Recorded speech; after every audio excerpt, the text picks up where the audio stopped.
What's your greatest insecurity? It was so bad, and my mom didn't know what to do. I didn't know what to do, and the house isn't burning down. It wasn't the worst thing in the world, but to me, it was like my whole world was just like altered. By the time this conversation wraps up, our hope is that you'll stop thinking about it, stop talking about it, and just spawn. Today, sitting back with me is Jon Schorle. There's always going to be someone better than you, but the deal is that coaches will just completely forget about you if you aren't their person.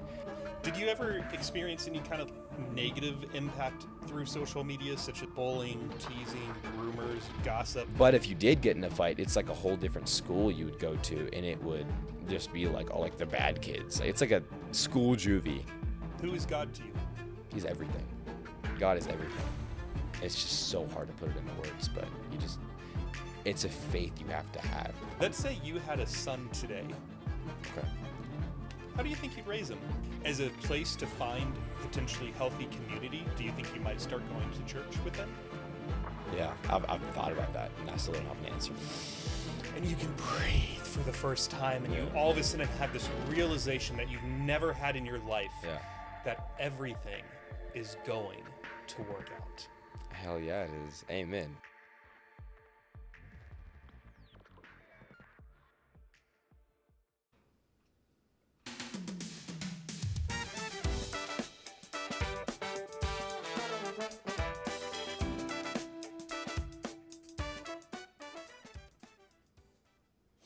Howdy, y'all, and welcome to another episode of David's Saturday Night Sitback, the podcast where we tell stories that will light your internal fire. Whether it's business, fitness, culture, or just figuring life out, my guests and I sit down, open up, and dive deep. Most of the people on the show have never told their story like this before. Not on stage, not on YouTube, and definitely not on podcasts. So grab a drink, take a breath, and let's sit back together, because tonight might just be the story that shifts something inside of you. Tonight's guest has been running along Lady Bird Lake for years, but what he's really been chasing is something deeper. In a city like Austin, it's easy to spot the familiar, the gyms, the parks, the boxing gyms tucked into strip malls and side streets. But every so often, someone shows up who refuses to just blend in. Today's guest is one of those people. He's a hybrid athlete, a fitness content creator, a boxer, and while his long blonde hair might catch your eye, it's his mindset that really hits the hardest. He's the son of a well-known boxing referee, and the journey of becoming his own man has taken him through years of discomfort, training, reflection, and finally, self-acceptance. Outside the gym, he's the kind of guy who jet skis on weekends, hits the motorcycle throttle when the weather's right, and disappears into Barton Creek when the city gets loud. He's lived in Austin, but he's also traveled the world, repping that rare blend of chaos and clarity that makes him hard to pin down. And for the first time in David's Saturday Night Sitback history, we've got someone who shares my hometown of Folsom, California. By the time this conversation wraps up, our hope is that you'll stop thinking about it, stop talking about it, and just spawn. Today, sitting back with me is Jon Schorle, aka Papa Piglet. Jon, thank you for who you are. Thank you for being here, and welcome to your episode on David's Saturday Night Sitback. This is really cliche. Everyone always says the intros, man, but that's wow. I'm shocked. Wow. Okay. I'm speechless. Well, thank you for having me, David. It's an honor to be on here. It's really an honor. You had no idea. I didn't know the TikTok username from 2019 was coming up. Papa Piglet. I was like, whoa, just got my nickname. Do my research, baby. Oh, I saw the follow like a couple days ago. I was like, well, David's really researching into me, huh? I was digging around. You are, dude. There's not a lot of information on you about you online. You're a hidden figure. You got a few posts on your Instagram, a couple reels of you working out, but that's about the maximum of what I could find. But there it is. Wow, didn't know I was that hidden, but hey, you found enough, I guess. Found my TikTok. Dude. Welcome to the podcast, man. It's awesome to have you here. It is an honor to be here. First podcast ever. How old are you? Just to give the audience some context with who I'm talking with today. 18 years old, and I am 19 in a few weeks. Happy early birthday. Thank you so much, sir. Why'd you say you don't go, dude? Professionalism. We worked out together. Hey, look, we've broken sweat. I am not sir. Okay, you're right. You can call me David. You can call me brother. You could call me dude. You could call me man. Dude, let's you do could it. call me I don't know. It's just professionalism. All right, sorry about that. We are not professional around here. Oh yeah, you're right. It's just David's Saturday Night Sitback. It's just a sit back. Yeah. We're just kicking it. Who is Jon? Oh, no, not the deep questions already. Hey, we're, we were, it's funny because we were saying just before this too, when we were at the gym, that we got to hook him in the first 60 seconds. And here we Yeah. are 13 minutes in. I'm about to say 10, I'm yeah. asking you the first good question. No. Flirting's over. We're going to the deep stuff. Done with the foreplay. We're into it now, baby. All right. Who is Jon? I would, trying to sound like a narcissist here. I would like to say I'm a fun person to be around. I don't always make the best choices. I would like to think that I do, but someone who tries to have fun, tries to live in the moment. I try not to. I want to see into the future and make the best choices I can, but at the same time, you only live once. I would just say a very outgoing person. It's to keep it simple. Do you think it's narcissist to answer the question, who are you? No, I didn't want to go into I'm this, I'm that. You know what I mean? So I would just say a very outgoing person. What was one of the I'm this, I'm that you would have said? I'm going to make you say it. I'm just going to go, fun, this, that. Tall, strong, and handsome. All right. You know what I mean? There we go. No. Just we kidding. already knew that. Maybe not the Spotify and the Apple come Podcast on. people, but... No. I wish, but, I find being a happy person, as much as you can, it keeps you happier in life. I feel like being miserable your whole life shaves off years, and if you can just try to smile through any, minor inconvenience, it just makes you a happier person. Let me ask you the question in a different way. Okay. Let's pretend that every day of your life is one page of your story. What do you think is one of the most important pages from your past that gives us a lot of context to who Jon Schorle is today? Oh, God, dude. I would probably say growing up around my dad. Yeah, definitely. I wish I had some tragic story to give you, but no, I would say growing up around my father and having a good figure to be around and understanding what it is to be a man. It's still early on in my life, and I'm figuring everything out. But being around him definitely gives me a perspective of what a good man is. And I would say that's definitely and my mom, too, my sisters. Just being around my family in general just makes me a better man and a better person. I would say that's probably the most significant page out of that book, theoretically. What's your dad's name? It's my name. Jon Schorle II. I had a feeling. Maybe Yeah. you told me that and I just didn't Yeah. register it. Well, I will tell you, I wasn't looking for a tragic story. Not everyone is an underdog on here. I've seen a lot of them on here, and I'm like, well, damn, they got this cool story. And I'm just like, hey, I'm Jon. You know what I mean? But I wish I had something cooler. I work out, I box, and episode is over. I live life, man. Yeah, no. I do my best. But anyway, no, growing up around my family, for sure. My father. Riffing off your time with Jon then, is there any particular day that stood out to you? Like, first time maybe he boxed with you, first time he taught you something about refereeing, an outing that maybe was relatively insignificant, but for some reason it's always stuck in your memory for years and years and years. Recently refereeing with him was really cool. But going to Boy Scout camps as a kid, that was for sure that's exactly what you were saying. It seems significant, but to me, it really meant something, and him being around. But also, I would go to camps out of state, and he would let me go by myself, and I never got that. Like, Dad, why are you not going with me? You should always be there. And he worded it perfectly, and I'm not going to, word it as good as he did, but he was saying, essentially, being around other men, but me, that helps you develop as a man and learn from others, and just being around him. I would say the Boy Scout camps, definitely, that was huge. Refereeing with him, just every day with him, definitely helps me become a better man.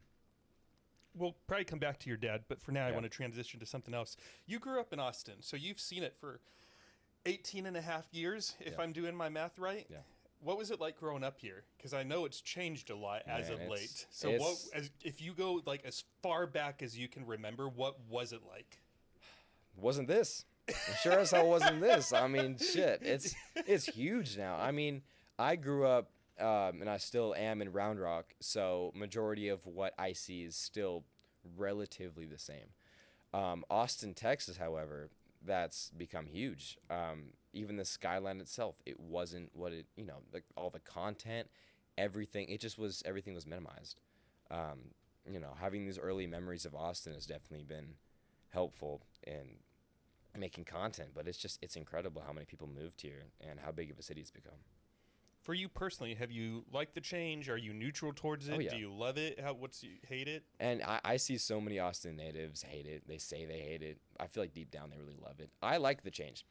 I really do. There's a lot of entertainment here. There's a lot of job opportunities. I think like going back to like the 1800s, like the progressive era, like it just, I think change can be good. And I think right now things are moving pretty positively. I think it looks good for the city. Except for the traffic. Except for the traffic, except for a lot of other issues Austin has, but I think it's a good city and it's a good place to be. Is there anything you liked about growing up here that did get that you can still do? Still do Round Rock Donuts. Yeah. Sure. Oh yeah. By the way, John, hang on. I gotta show these off real quick because this happens almost never. Give me a shout out, please. Let me get some brownie points. Don't trip over the cables. So, let me get my headphones back on. No shade to the 133 guests that brought me nothing. I'm better than you guys. I beat y'all to it. He brought me from Lone Star Bakery, world famous Round Rock Donuts, 2 chocolate, 2 glazed, and 2 pink. I don't know what flavor. 2 strawberry. I'll just say strawberry. Strawberry. They're just like, sure, dude. Yeah. But yeah, dude, thank you so much. Yeah, of course. Donuts are one of my guilty pleasures. I try not to eat They're food like this too much, but like when I go to Buc-ee's, you better believe I'm getting a cinnamon roll. There's Really? a donut place back in Folsom. I don't know if it's still open. Last time you went to Folsom off East Bidwell Street, was that there's no, not East Bidwell Street. Yes, between East Bidwell and Blue Ravine, there's a Rayleigh's, and if you're looking at the Rayleigh's, right to the right of it, there's a store, and it's just literally called Donuts. There's so many. There's Donut Palace. There's so many. It's of not those. Donut Palace. It's not Donut It's Palace. just Donuts. I'm sure I've been there as a grown up. I think it's still there. I don't know. I'll have to text You would my hope sister. so. Everyone's moving out of California. You would hope it's still there. Well, and it's one of those places too that's cool because since they're not commercial, they're like a mom and pop shop. Yeah. The donuts are like 50, 60 cents. You can get a dozen for like $6.99 or something Oh, like really? that. Like they're good price donuts. They're delicious. I will say Lee's glazed donuts are better than theirs. Well, they're $1.20. Shit, they better be. When they're double the price. You better hope so. Yeah. Yeah. They weren't even fresh. But So Round Rock Donuts, not a sponsor, but I just wanted to give John a huge thank you for bringing me a gift because I appreciate that. if y'all do sponsor any fitness athletes, please let me know, y'all. Yeah. I've been coming there since I was a kid. I'm surprised you've never been. It's huge. Round Rock Donuts. It's like, it's cliche to say it's world famous, but it quite literally, I've heard it's like ranked up there in like the best donut places in America, let alone the world. I have good reason. Yeah. So me, if this is Austin, like Okay. this is downtown Austin right here. Yeah. As you know, I'm about right here, and I have friends like here, Yeah. and I have friends here, and here. So since we're all sort of surrounding the city, whenever we get together, we go to the city. Yeah. No, it's what's So we're always checking out like different restaurants or different bakeries or different places that people refer us. So we have been checking out spots, but you guys have to keep in mind Austin, we've yeah. only been here 3 years, so we're still like getting acclimated to Yeah, of the course. great places like Round Rock Donuts. I mean, that's the best one, but have your excuses. No, it's funny. Your every time, excuses. every time I go out with somebody way up there, we always meet in the city. We always go to Zilker or Barton. That's just like the typical day, Zilker Barton Day we call it. Yeah. We just go to both, but yeah, it's a good place to be for sure. What about your mom? What's your guys' relationship like? My first language is Russian. Not too many know that about me, and don't ask me to recite anything because God knows I can't. So it's not your first language. No, it was my first language, but what happened was I was in a daycare from when I was young, and so it was a Russian daycare, so I spoke it, and it is it's a perishable trait. You lose the skill, perishable skill. So I go to American school, best believe there's no Russians there, and I'm a Ukrainian who speaks Russian. So anyway, growing up with her was nice. She was an immigrant to this country, and so she was home a lot while my dad was traveling, refereeing and whatnot, and he was traveling a lot back then, a lot more than he was now, going back and forth between California, China, other places like that. Growing up with her was definitely nice. She's she's the sweetest person in the world, and that's the most cliche thing I've said yet, but she truly is. She couldn't be more understanding, and being with her has definitely shaped me as a man as well. What about you and your sister? Actually, real quick, does your mom still speak it? Like, is your dad fluent enough that they'll go back and forth between English and Russian without even realizing it? My dad's a Cali boy. No, he's not. He doesn't. No, he never picked it up. She was a translator for a reason. No, he can't. He's not in any. He knows a little bit, but no. She doesn't speak it much. We're fortunate enough to still have my babushka, my grandmother, around on her side, so they'll talk on the phone. But that's really the only Russian I hear her speak. Have you guys met many Russians in Texas? There's a good amount, and you wouldn't know it. Yeah, no, there definitely is. She's made friends, especially over the years. I think her being new, she was on like Facebook or whatever, back then, and would try to make friends, Russian friends, and so. But she's very Americanized. She works in the comptroller's office in Austin, so she's very Americanized, but still has that skill, obviously, growing up there. Yeah. Yeah. What about your sister? Is she older or younger? I've got two of them. Got one 10 years older, one 7 years younger. Andrea, the older, Sophia, the younger.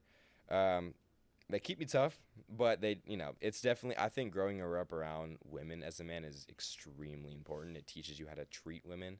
It teaches you, like you want to be like rough with them, but they're not your brother. You still got to, show them love and compassion. Love them both to death, wouldn't trade them for the world. I wanted a brother that second time when my younger sister was born, and I remind her of that, but it's great having him. Yeah, I wanted a younger brother too. I have 3 sisters and an older brother, but Okay. I always wanted a younger brother, and I never got one. My mom just kept popping out girls. Why is that, I wonder? Man, I wish you could just choose. I'd just do straight boys. Could you imagine if that was actually a Oh thing? my, you'd have like. You know how many couples would probably just stop at 2? Because they'd have their they got one boy boy, and a their one, girl. like my brother, they had, and his wife, they had 3 boys because they wanted a boy and a girl. Yeah. So they had boy, and then they were like, all right, stop. This is enough. Yeah. Yeah, and you just want to keep going, man. I wish I could speak from a parent's point of view, but yeah, no. It's good to have both sides, especially being the middle child. I had my father as a father figure, and I had, my mother and my sisters. So it was good to have both sides. Maybe since you're all so spread apart, they'll surprise you with one more and it'll be a boy. No. I was going to say, Hey, I know. We're done. I'm speaking for my family, not my parents. They're done. That is a big spread, though. And all Yeah. 3 of you are both from the same parents? No, my older sister, different mother. Okay. Yeah, so that's a whole deal. But no, I think of her as my full sister. She's. Did you guys grow up together? Oh yeah. Okay, Oh yeah. cool. I didn't know till I was 10, 12. So no, she in my mind is my full sister. To the best of your memory, did you ever pick up on anything? Or did they, because of the way that they ran the family, was it like a shock No. to you when you found out? Absolutely not. No, I didn't know a thing. It was brought up one day, and I was like, wait a minute. So that's a whole story. But yeah, no, I didn't know a thing. I mean, maybe I'm that gullible, but we don't look too much alike. We do in some ways, but she's got straight black hair, or I guess naturally blonde hair. She dyes it, and I've got blonde curly hair. She's 5'2". I'm 6 foot. It's different. But I didn't know. No, I had no idea. That's crazy. It is crazy. That's a cool story, though. How'd you find out? Do you remember what they said? Was it a slip up or on purpose? I don't know. Did John not want this story to be told? John Well, it had to be Senior? told. It had to be told one day, but Just on a podcast that's in 60 different countries. what, David? Come on now. No, I mean no. She's my full sister. You just got so. I'm sorry. I'm done, man. I'm sorry. leaving right now. No, but. Sorry, I didn't mean to make you red. nervous. No, I'm not nervous. I just like, my dad's gonna Let be, me- my dad's gonna be watching this. Like, are you serious right now? No. Anyway, no. I grew up with both of them, obviously, and I helped raise my younger sister, and I don't want to say I'm still raising her. She's gonna be 12, in a few days. So, but yeah, I've been around her my whole life, so I had no idea. And to John Senior, just so you know, your son John watched several episodes of this podcast, so he knows I ask the fun questions. Oh, yeah. Love you, Dad. This should be no surprise to you what you got yourself into. Oh, I shouldn't answer that DM. I should have just marked as spam. Went away. No, I'm saying nice things no. about you, Dad. You know I love you. Do you remember how old you were when you got your first cell phone? Whoa, where'd that one come from? End of 5th grade. How old are you in 5th grade? Like you, not 11. you, but like people in general. Yeah. 11. 10, 11. So I was it was May of 2018. I want to say. And did your parents? Was it like full blown cell phone with internet access, social media, games, It or was was it more just like phone calls and texts? Can I say shit? You can say shit. It was Fuck, you can say all of it. We're 10 minutes I past. love this podcast, but it was a piece of shit. It was a free phone that came. It was an LG, if you'll know what that is. It wasn't an iPhone. I grew up with Androids for a long time. Thank God now I got an iPhone, but no, it had like 16 or like 11 gigs of storage. I mean, I can't complain. It wasn't a flip phone. I'm not that old, but yeah, no, I had that thing in 5th grade all the way through 6th grade. When did you get on social media? Do you remember? ASAP. I got my first Instagram immediately, and honestly, now if you want to dive into that conversation now, I wouldn't, if I was raising a daughter or a son, I would keep them so far out of social media. We didn't have TikTok then, and I really sound old, but keep in mind this is like a few years ago for you. We had Instagram. I'm saying we had like, I'm from 1940s. Yeah, no, I had social media then, and I was, thank God nothing scarred me or anything, but internet's a crazy place. So here's one area where you and me differ. Okay. And we can only speculate on this because you don't know what it would have been like to grow up without social media, and I don't know what it would have been like to grow up without or with social media. Because let's see, and we got front-facing camera phones in 2012, so I would have been 25. So I was in my mid-20s when Instagram and Facebook, I think, acquired each other. Yeah. iPhones got the front-facing phone. All of us started creating Facebooks and Instagrams and all that stuff. What was what was on social media? Let's start there with an easy question. What were you looking at when you first got it? It was mainly YouTube and like gaming, and it was pretty PG, I would like to say. Nowadays I couldn't say the same, but back then it was pretty PG, thank God. But that's pretty much what I grew up with, is just pretty much just YouTube, gaming. It was pretty PG. When did you start getting on Instagram, Facebook, Twitter? How old were you when you started TikTok, any of those? How old were you then? I'm still not old enough to browse around Facebook. That's for 40 plus. But Instagram, I got Snapchat about the same time as a kid, and Instagram about the same time. I was about 12 years old. What were you looking at on those? Snapchat, it was just friends. Instagram, it was more of the same thing. As I remember, it was my friends and gaming. It was pretty PG. Do you remember, this is a big question to ask someone who's 18 now to try to remember when they're 12, but do you remember if it gave you any like window into a world that you hadn't seen before, in the sense of like, do you remember when you saw your first fitness influencer, or when you saw something where you were like, whoa, there's people doing this? Yeah, actually. What was that moment? It was for sure when I got on YouTube. It was more YouTube. It was, less Instagram. We didn't have like short form videos. We had Vine, but that was gone by the time I got on social media. It was mainly YouTube. I was watching these YouTubers, and they were just like living their lives, doing what they want. And like, I've just always aspired to do that. I started my own YouTube channel called Skill Squad when I was in 5th grade. And, if y'all ever find it, please stay away. But no, we all had our own little YouTube channels. We tried to make it, being 10-year-olds just roaming around social media, but definitely seeing like big YouTubers like Tanner Brungart, Tanner Fox, and a lot of those big guys then was just so inspiring. Jack Doherty, they were all like 16, 17 doing that stuff then. It was just like, whoa. Even being a few years younger, it was like, wow, I can do that. It was crazy. You know what I don't like about this conversation? Uh-oh. Is how old you're making me feel. You can't relate at all. Well, no, when you were like, Facebook, that's for 40 plus. Oh, I heard of Vine, but that was gone by the time I got my phone. Back, you were talking to like Teddy Roosevelt for your inspiration back then, like Abraham Lincoln. See, that's shut up, Abraham Lincoln. TDO, man, come on. David was reading the newspapers, and John was getting Skill Squad. Did they have ink back then, man? Well, it's interesting though. That's why like the age gap is cool, because like I had the perspective of growing up somewhat, social media based. I still, we would go play in the woods and play airsoft, and we still had those fun times, which I am so thankful for, because TikTok and Instagram and these short form videos are just ruining kids' minds. It's so bad for the brain, and it just develops ADHD.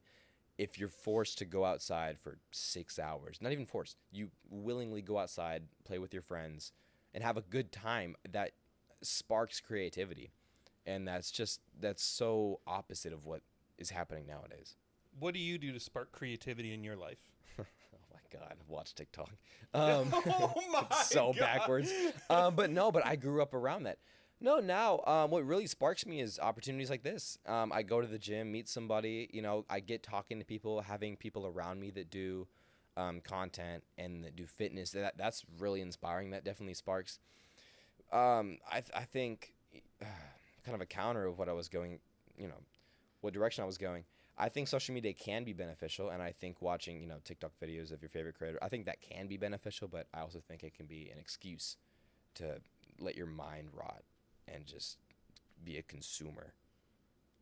Yeah, I agree. I think that for me, Instagram or all social media is a means to an end, right? Yeah. YouTube's the place where people can go watch the full-length videos. Shorts are the way that I get people to the full-length videos. Yeah. Instagram is purely just a place for me to find guests. And really, when I post on there, it's for people like yourself who maybe think I'm a bot, but then once they click on the page and they see 1,000 posts and they can see hundreds of people giving interviews, they're like, oh, this is actually like very real. Yeah. So that was purely built just to give me credibility. Right. And then Facebook, I joined a podcasting group, and I was active in it for about 3 weeks, and then I got tired of it, and I haven't been in for about a year and a half. Okay, So, why is that? I think it's because there is this stat that you may or may not have heard. Tell me if you've heard this one. Of all podcasts that begin, 90% of them stop recording at episode, guess what number? 3. How'd you know that? Have you heard this before? No, I have not. I'm a genius. I don't know what to tell you. Nah. It's just a safe assumption. I think you get, 1, it was okay. 2, I got to edit it again. 3, you're just done. All right, so now we have 10% left, right? Mm-hmm. Of that group, 90% stop recording by episode Oh, boy, you're losing me at 7? 20. 20. Oh, really? Yeah. Oh, okay. So the Facebook group, I felt was a lot of people in that 1 to 20 range. Oh, so when I wow. first joined, I was probably around episode like 70, 80, 90. And so I saw people asking all these questions that I had answers to because I was so much further in my journey. Yeah. So I was excited. I was like, oh, I can get back to these people. And so I would answer all their questions. And then within like 2 weeks, actually, I said I was part of the group 3 weeks. It was probably 3 or 4 months because I saw this cycle where people would come in and they'd be like, I'm having this technical issue. I'm having a hard time finding guests. How do you guys do it? So I'd go in there for like 45 minutes. I'd drink my coffee, pop us in, and I'd try to give back to the podcasting world. Yeah. And then they would all disappear, and a whole new wave of newbies came in. And I would answer all the same questions over again. And then I realized I joined this group to find other people like me who are in it for the long game. You're just there to be a godfather, a grandfather. You're just there to help them. Stop calling me old. I'm not calling you. You just called me a grandfather. Well, like grandfather them in is like a term. That's what I mean. Okay. Like a podcasting, you're a grandfather. Apology accepted. No, I mean like you're there to like learn and grow, but you're just helping other people, and you're not really growing from that. Yeah, it was more so something where I told myself I would check in like once a week, and if I saw someone asking a question and they had 25, 35, 45 episodes, I'd help them out, but then I just stopped checking in. Oh, yeah. It happens. No, you get tired of it. I get it. Yeah. Anyways, how'd we get on this? You called me grandfather, and then we were talking about... We're going to this, yeah. You know what? Let's go... I know where we'll go back to for a second. Skill Squad. What was that? Oh, my... Oh, I shouldn't have said it. Shouldn't have. No, man. It was... we would do, like, trampoline videos, and it's just your typical 12-year-old trying to make it on YouTube. It was fun. It was... I look at the bigger picture. It was good bonding between me and my friends, and I felt a lot of character development from that era. Just being a young kid, I feel like we use social media to our advantage, and we use that to spark creativity, to make good memories, and I think it's definitely impacted my current, I don't want to say career, but my current passion. It's definitely had a positive effect on it. I was pulling out the cards. I'm scared. No, keep talking. No. It was just a YouTube channel I had, and gave it a name. Had about 18 videos, and gave up on it, as a kid. But good times. Well, kudos to you for hopefully not being one of the people who, got sucked into like 6 hours of doom scrolling every weekend. That's good. I don't even think there was such thing that I'm the old one now. We didn't really have scroll. I mean, there was Instagram, but there was no TikTok. We had Vine, but again, that was just before me by like 2 years. We didn't have TikTok. We didn't have Reels. So there was nothing other than like YouTube. And even then, YouTube is, I think, better for your brain because it's not so quick. It's not, you know what I mean? It's just one video and you can have your mind focus on one thing. Unless you're in shorts. But they didn't have shorts back then. But I know what you mean, though. Yeah. Oh, you're right. Yeah, you're right. There was no such thing other than Vine, as far as I can remember. Yeah. Did you Do you remember when Instagram used to be set up so on your main feed, you saw the pictures in the order people posted them? So you know how now it's all algorithmic? So if you scroll through, Oh, yeah. No, it is. And I still don't understand the algorithm. Yeah, yes, it was in order and it would go by yeah, date. Yeah, of course. and it would even tell you like if you scrolled for enough time and you got to like where you last stopped, it would a little Yes. pop up would show up and it Oh would my, say yes, it would. you're all caught up. It doesn't do that anymore, does it? No. I don't scroll that much. Wow. That's I miss those great. days because back then Yeah. I actually saw my friend's stuff. And now, Now it's when just I go in, I'm just seeing whatever the algorithm is pushing towards me Yeah. with a shit ton of ads. UFC posted, Trump posted, this, that. It's all that. It's crazy. My friends are gone. I Yeah, see like they one let- of every three, one of every four posts is actually one of my friends. I'm like, Wow. where? So now if I do go on Instagram, I'm all about the stories because I don't care about all the ads. Yeah. I don't care Yeah, what's no, in it the gives you news. ads, I yeah. want to know what was John doing, what was Tyler doing, what was Austin up to today. Like that's what I want to know. Of course, and that's they've done a genius job marketing that.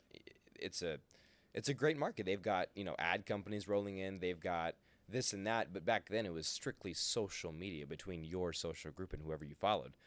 Now it's this and that, and it's truly incredible how far it's become into that consumer based, consumer based. What do I say? It's Consumer based product. Sure. Yeah, we'll go with that. But it's crazy how it's changed. Yeah, it used to be just like between you and your group almost. It felt like, at least for me. When you hear the word social media, what's the first place your mind goes to? First place as in First thought. I say social media, your brain thinks, TikTok, Instagram, Snapchat, so YouTube. it thinks of a location or a specific app. Yeah. Yeah, I wish I had some greater answer for you, but yeah, just strictly the apps.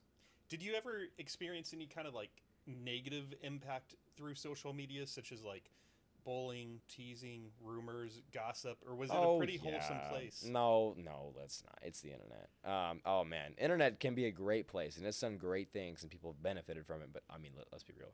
Cyberbullying is the weakest thing anyone can do, and so I've dealt with a little bit of that. I wasn't, super picked on as a kid. I was at some points, but I just kind of would live through it, and I learned from my mistakes of letting myself get picked on.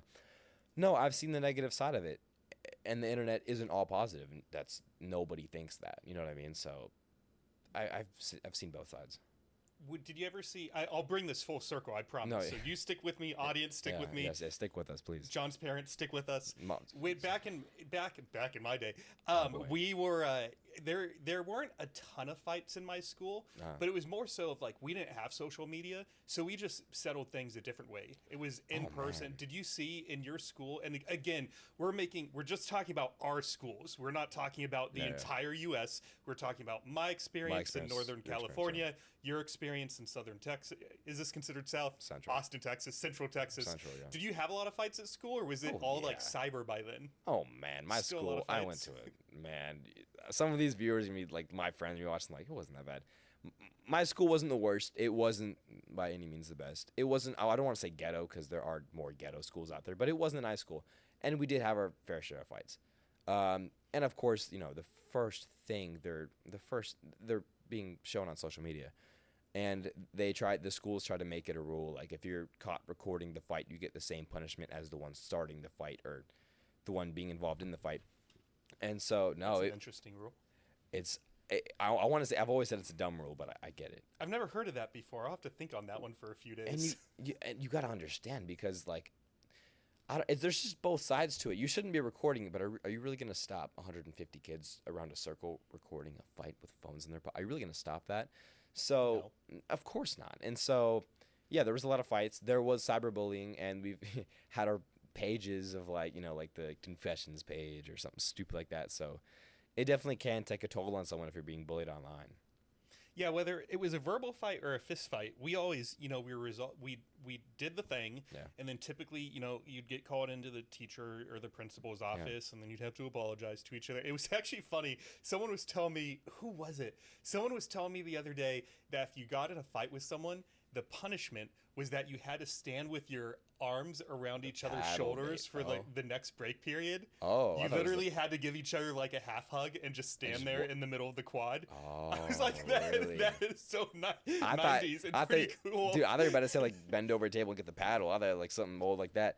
No, like I don't know. It's like it's hard to say what resolves it because now you've got social media. I think that just worsens things. I got in fights in elementary school. Is that really a fight? But back then we'd go to ISS. Nowadays you'll go to ISS? In school suspension. You'd get that, and so I would like miss out on recess. And so I had a couple of those. I didn't get any high school fights, any major ones, thank God. And I tried to stay away from them as best as I could.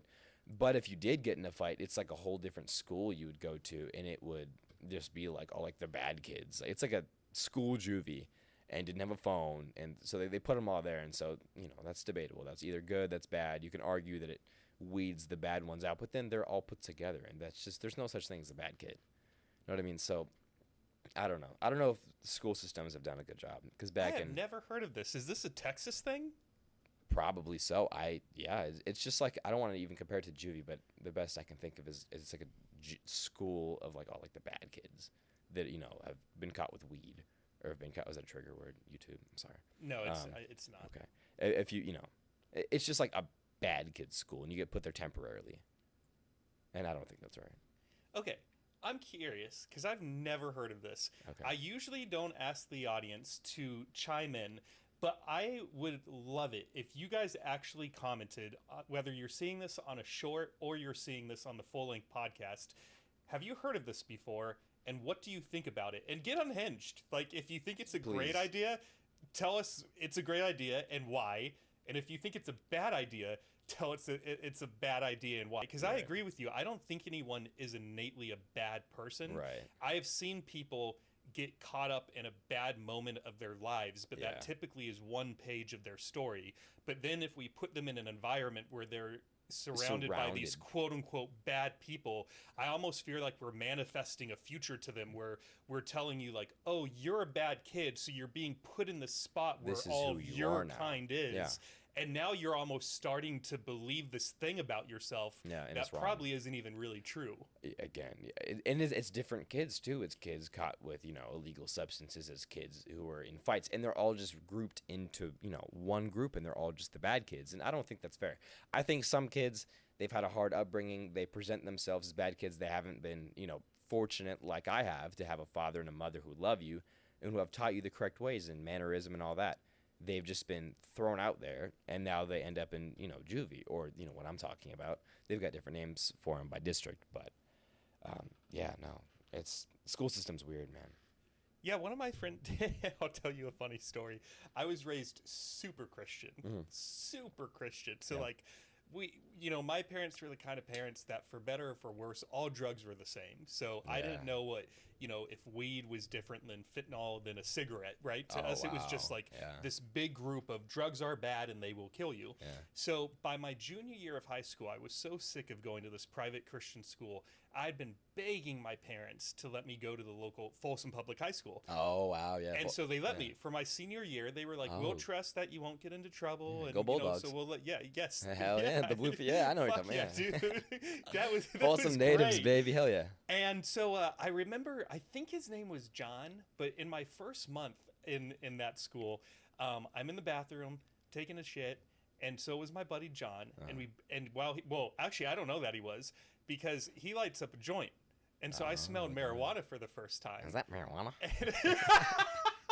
And so as we walk out of the stalls and we're washing our hands, I said, John, were you doing drugs in there? Oh, no. And he sort of chuckles. It's a fucking joy, dude. And he says, he was like, yeah, David, I was doing drugs. And so I said, you're going to love this so much. Oh, no. I said, John, can I pray for you? Oh, man. I hit him with the, can I pray for you? You're the Mormon, man. That's the, you want to hold hands? He's like, dude, I got a joint. What are you talking about? Yeah. He's like, let me pray for you through this. Take it. Oh, man. He did it. But dude, looking back on that moment, that was like one of my favorite stories to think on. It's just like funny. how sheltered my parents raised us, just But if it wasn't for that, I wouldn't have stories like that. But Yeah, and yeah. looking back at it, the reason that John came to mind is like he's one of those examples of like he was my friend, he was my buddy, you know. And if I found out that he had got exported to this other school because that day in the bathroom maybe someone told on him, Yeah, or maybe there was a teacher, in one of the third stall or something like that.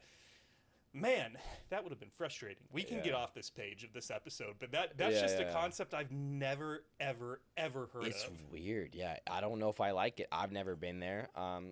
But it's weird. You have no phones. It's just like a mini juvie. I don't know. The difference is huge. So you're in but solitude too. Great. just straight up, you're just like it's like I don't know. I can't speak from experience, but no, I don't know. The school system is just so. That's so weird now, man. They have these different ways, and some of it's right, some of it's wrong. Heard the new phone thing. They can't even be seen with their phones now in school. Like all schools or just those Yeah. schools? Yeah, no, but I think the governor passed it through, and I'm not gonna get political, but it's just crazy how. Do you think that's a good thing? I could be on board with that one. No, I don't know. I don't know. And I've cheated. I've done my fair share of AI. And I still grew up in the 20s, so I still had my fair share of cheating. I didn't learn anything in high school. Let's be real. I didn't learn anything. And being in college now, it's weird. It's like, oh shit, I actually have to do work now. I don't know. It's weird. If you have an emergency, the parents got to call the front office, got you pulled from class, all that. You just can't have your phone at all, and they take it from you. It's just, I don't like the concept at all. But Do you think you would have focused more? and that's the goal, right? That's what they want. What about, let me rephrase that. What about even just human connections with your friend? Let's take the education part aside for a second. Do you feel like you maybe bonded with your friends better by not having your phone on you during recess, lunch periods, things like that? They don't have recess in high school. But yeah, you can't. I don't think you can have them in lunch. I think it can. There are positive, traits to it. I don't agree with it. However, I think there can be pluses to it. I think it's a control thing. I think it's just too much control that schools now have over kids. And yes, I think it does have its positive effects. Man, if they did it while I was still in school, I'd be done because I AI'd everything. I cheated. I didn't do homework, and I passed. You know what I mean? Like I'm a smart kid, but I didn't feel like doing the work. So I think it can be beneficial. I don't agree with it. However, I think it can. I'll be one of the first people to say, I don't remember jack shit from high school. No one So does, from the yeah. educational perspective, I would maybe lean towards your side, but from the cultural,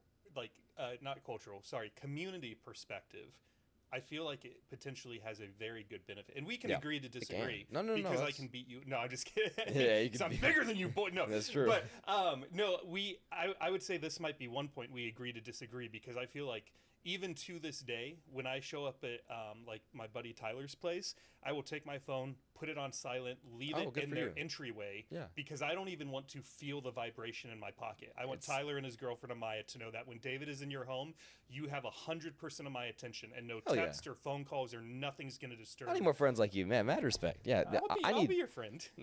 I don't know if you noticed. I did it for you. I put my cell phone in my Yeah. backpack right when we showed up. Oh, And I wow. only took it out that one time when we had to reference something. I'm giving you the same. No, that's a good thing. And it's like, what is it like growing up without phones? It's just like a concept that blows my mind. You don't have phones? It's just so weird. So I would God, say I that in sound some young. ways we were similar. Here's the main way it was maybe different, but you sound like you had this too. So from 8:30 to 3 when we were in school, recess or whatever you want to call it, break Yeah. period, Yeah. You're playing ball, you're on the playground, you're playing hide and seek, you're playing tag. When we were in high school, it was more, we had conversations. We sat around and ate lunch and we talked with each other. Yeah. And then from 3 p.m., like as soon as we got out of school, raced home, and it was riding bikes, playing basketball, playing laser tag. Once the sun went down, Good old it was days, doorbell ditching. Hell It yeah, was yeah. it was making fires. It was roasting marshmallows. So I would say that for me, like potentially maybe not me and you, because you sounded like you were outdoors a lot, but our parents let us run around the neighborhood till like 9-10 o'clock, and then it was go inside, shower because we stank. We would just run around for 6 hours, Of course. and then have dinner and go to bed. You need those core childhood experiences. It really developed your character, and just kids are losing out on that now. My little sister, she still plays with their friends. They go inside. I think a lot of the time they're playing a game online, which is like, dude, go out in the woods, like get in trouble, break your arm, don't break your arm. But like go out, get bit by some mosquito, go, what is it called? Ding dong ditch. Yep. You need those experiences as a kid. I feel hearing my dad's stories growing up, it blows my mind. The things that he's been through and the things that he would do with his friends. It's like, whoa, the dad lore is there. It's crazy. What was one of those things that he would do that maybe you or me didn't experience? Oh man, I got so many of them. That he wouldn't mind you sharing. No, right? No, he's got so. I got your back, John. He's got the John belt Senior. in his hand right now. He's got the belt and he's ready to use it. For you. He's like, when you get home, you're not coming home. No, I mean, like, even from when he was a kid on 4th of July, he said, like, oh my God, my dad's old. He's not old, but he's, the old people and everyone, they wouldn't have bottled water. They didn't have bottled, so they would drink from the hose. They would drink. Me too. God damn it!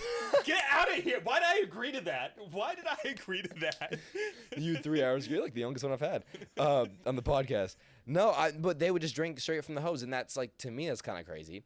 But they would like light tennis balls on fire and kick them down the road like on 4th of July. Everyone's outside, and it seems so fun. Like they had so much fun. They would.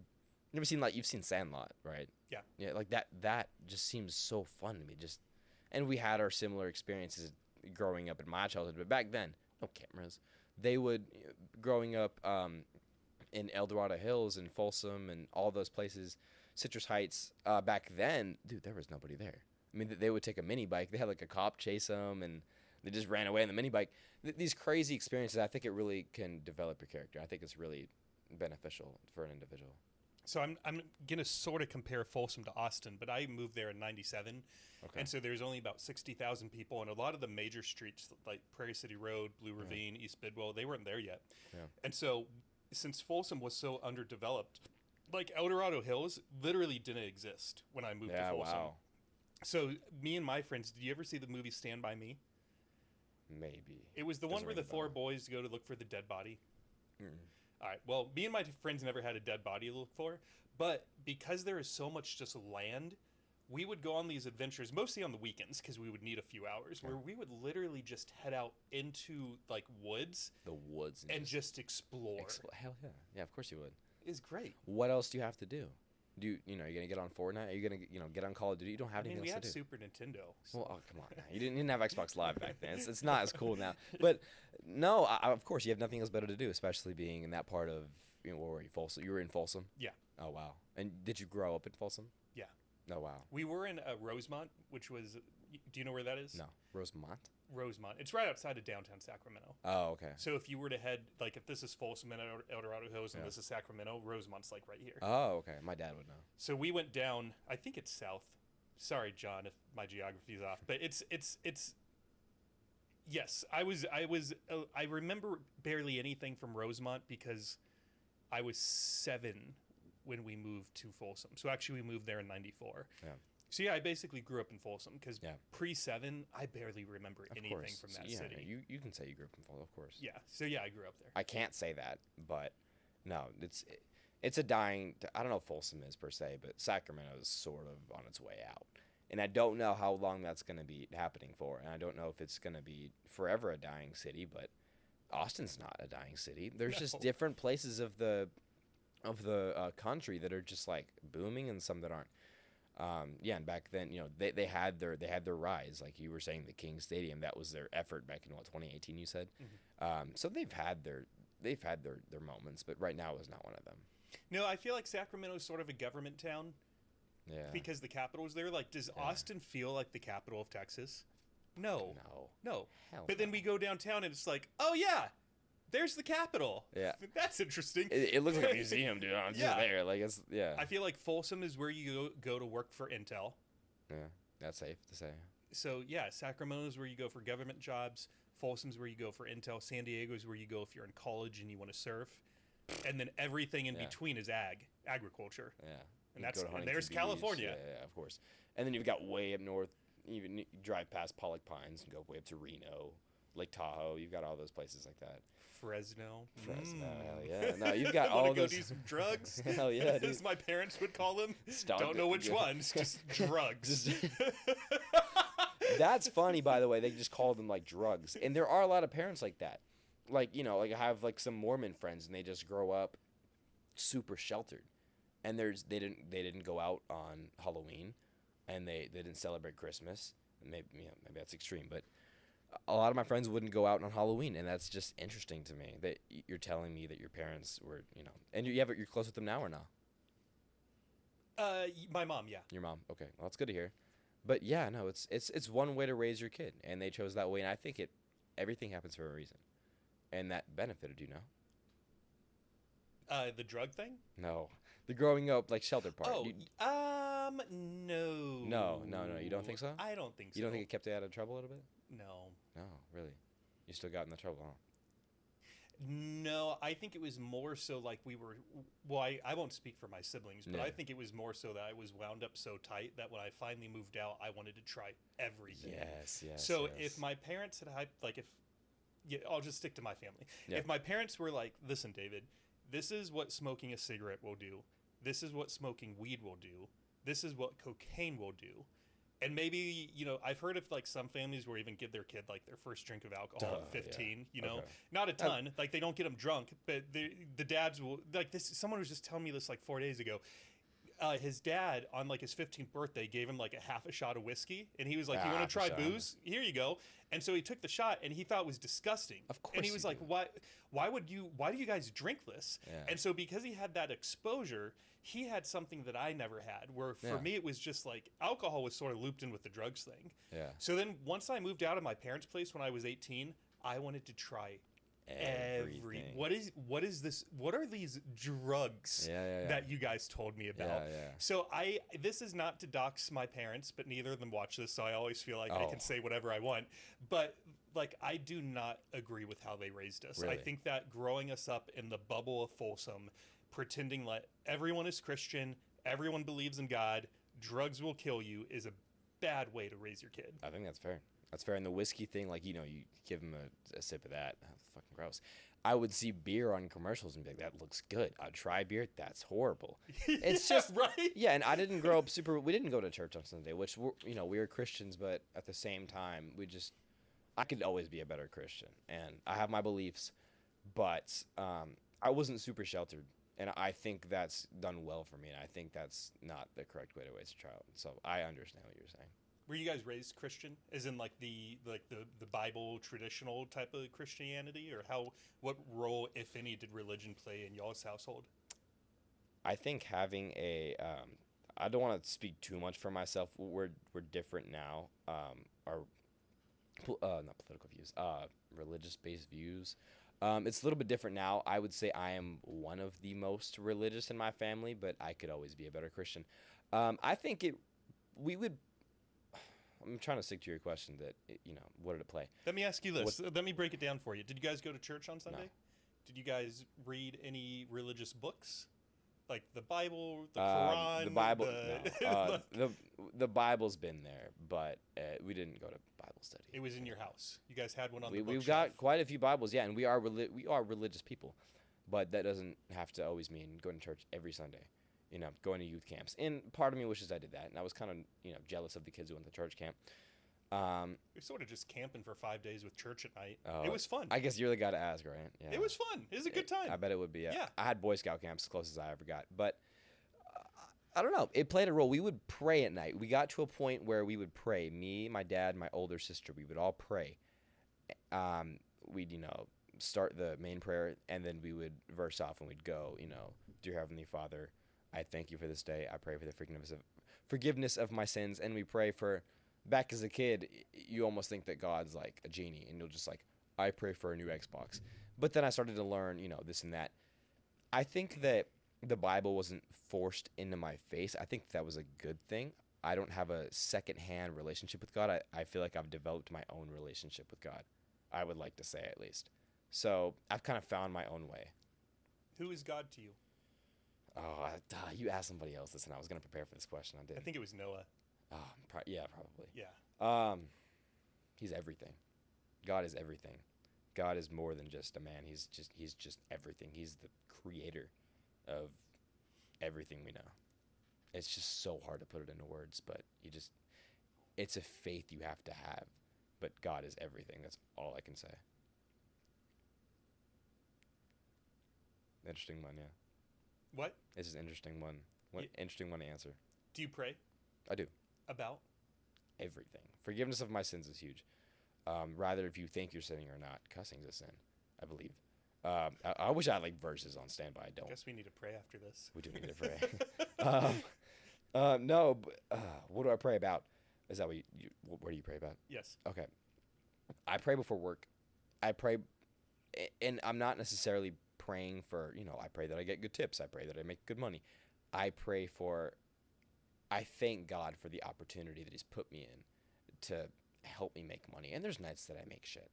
But I pray for more opportunities like this that present themselves. And I pray for the forgiveness of my sins and, more importantly, the health of my family and my loved ones, my friends around me. I pray for simple things, but I try to keep it pretty straightforward and not asking God for favors, because he's not your wingman. He's not a genie, He's much more than that. What's your expectations of him? Man, I don't even know how to answer that. I don't expect God to do anything. I can't even answer that question. Because if I were to, I can't say I expect God to give me this and give me that. You don't know. I know that God will give me whatever it comes my way. I know that anything will happen is under, it happens for a reason. But I don't expect him to do anything for me. What do you think he expects of you? God gave humans free will. God isn't your dad. God isn't going to tell you, hey, go to school, obey your teacher. God gave us free will, and so it's up to us to decide what we do with that. I don't think God expects anything from us. And I could be totally wrong. There's going to be some diehard Christians watching this and fact-checking me, but I have my beliefs. I don't think that God expects us to do anything. I think it's up to us to make the correct choices if we decide to do so. They might say something, but at the same time, they I feel like God is something we all need to come. The older I've got, I feel like God is something that we all need to almost form our own relationship with. Of course. Absolutely. I have some friends who they were not raised in a religious house at all. Yeah. Like, it was non-existent. And it's a couple, and they're both adults now, and they're going to church for the first time just because, like, nothing bad per se is happening in their life, but as they get older and they're getting deeper into their careers, I think even though they've never said this, but in reading between the lines, they're almost looking for, like, their purpose. Yeah. Like, okay, we're on this planet. They're older than you, younger than me. So let's say I'm really trying to keep them anonymous for certain reasons. But they're between 18 and 38. And I think they are trying to figure out, like, okay, we're in our careers. We're post-high school. We're post-college. We're in a relationship. We have a house. What's next? What's next for like, us? do we just keep going until we retire? Yeah. Like, what's the next 40? And so I thought it was interesting when they told me that they're going to church for that answer specifically. And they're not even saying, like, oh, we're Christian. They're just like, where else do we start? Like, let's just go to church for like a month, 3 months, like 6 months. They don't even know how long they're going to go or if they're going to stay. They're just trying to formulate their own opinion of sort of all the same questions I'm asking you of who is God? Is there God? And I think what a lot of Christians do is force Christianity down people's throat. I think that is the absolute wrong thing to do. It pushes people away from that. And they're doing the right thing by going to church, and they're not going in as I'm this and that. They're going into just to feel it out and see what their purpose is. I think that's the correct way to do it. I don't think forcing Christianity down someone's throat is the correct way at all. And throughout history, that's what a lot of Christians have done. But I think you should develop your own relationship with God and what God means to you. I think that's the way to do it. Do you have your own personal experience with that? Because that's a big opinion to have. Personal experiences with Christians, don't name anyone. Oh, no. But do you feel like that was done to you by someone at some point? Or by maybe someone close to you, like a friend or another family member? I've had friends, and I've known people's parents that'll try to, force this and force their agenda towards you. It's like, dude, I appreciate you trying to help, but my relationship with God is and if I need help, then I'll go to somebody. I don't believe in a middleman. I believe there's you and God. And going to church is the correct thing, I believe. I believe that, surrounding yourself with other Christians, they can help guide you towards, what is the correct way to believe and correct way to worship. But personally, I haven't had anyone significant in my life, at least, try to force it down my throat. Okay. It's just a big It's statement a big to thing. make. So I just want to be Yeah. careful with No, right. generalizations Yeah. that we have not experienced for ourselves. Yeah, no, that's true. I've seen it I a don't lot. disagree with you being raised in the church. It was forced down my throat, not by my parents per se, but at the different religious institutions we went to. So I agree with you. But Yeah. let me ask you a wild question. Okay. Let's say you had a son today. Okay. How do you think you'd raise him? In the sense, let's sort of keep it in the religious context. Like, as a place to find potentially healthy community, do you think you might start going to church with him? Yeah, I've thought about that, and I still don't have an answer. I would get him baptized. I would take him to church. I would. Throughout my life, it's never been a set schedule of every Sunday going to church, and that's probably the wrong. But if I had a son now, I know my life would be changing drastically. And I think I would take Jon Schorle IV to church, at first at least. And I'm going to raise him a little bit differently than the way I was raised. I wasn't raised in a negative way at all. Maybe a little bit more religion-based. But honestly, man, I don't need a kid now. I don't have the answers now. No, I know, Yeah, but I now, think it's an interesting way to change the To think, perspective yeah. of the conversation a little bit. Like, if it Yeah. was you, Yeah. as we're talking about this, we're talking about how I grew up and you grew up. So Yep. based off your own life experiences, because I had a friend that said that recently. He's never been to church in his life. He's my age. He's 37. And he was like, I think I want to start taking my kid to church because he needs somewhere to meet friends. And I want him to meet good people, quote unquote. And I was like, well, be careful with that because some of my friends in church were the ones that introduced me to the drugs. Oh, no. So, Really? That's because they're in the same boat you are. I feel like they're super secluded and super my first sheltered. time getting drunk was with the college group at church. Oh wow. Yeah. No, they love that wine, man. I don't know. That's love that white claws. no, but not wine.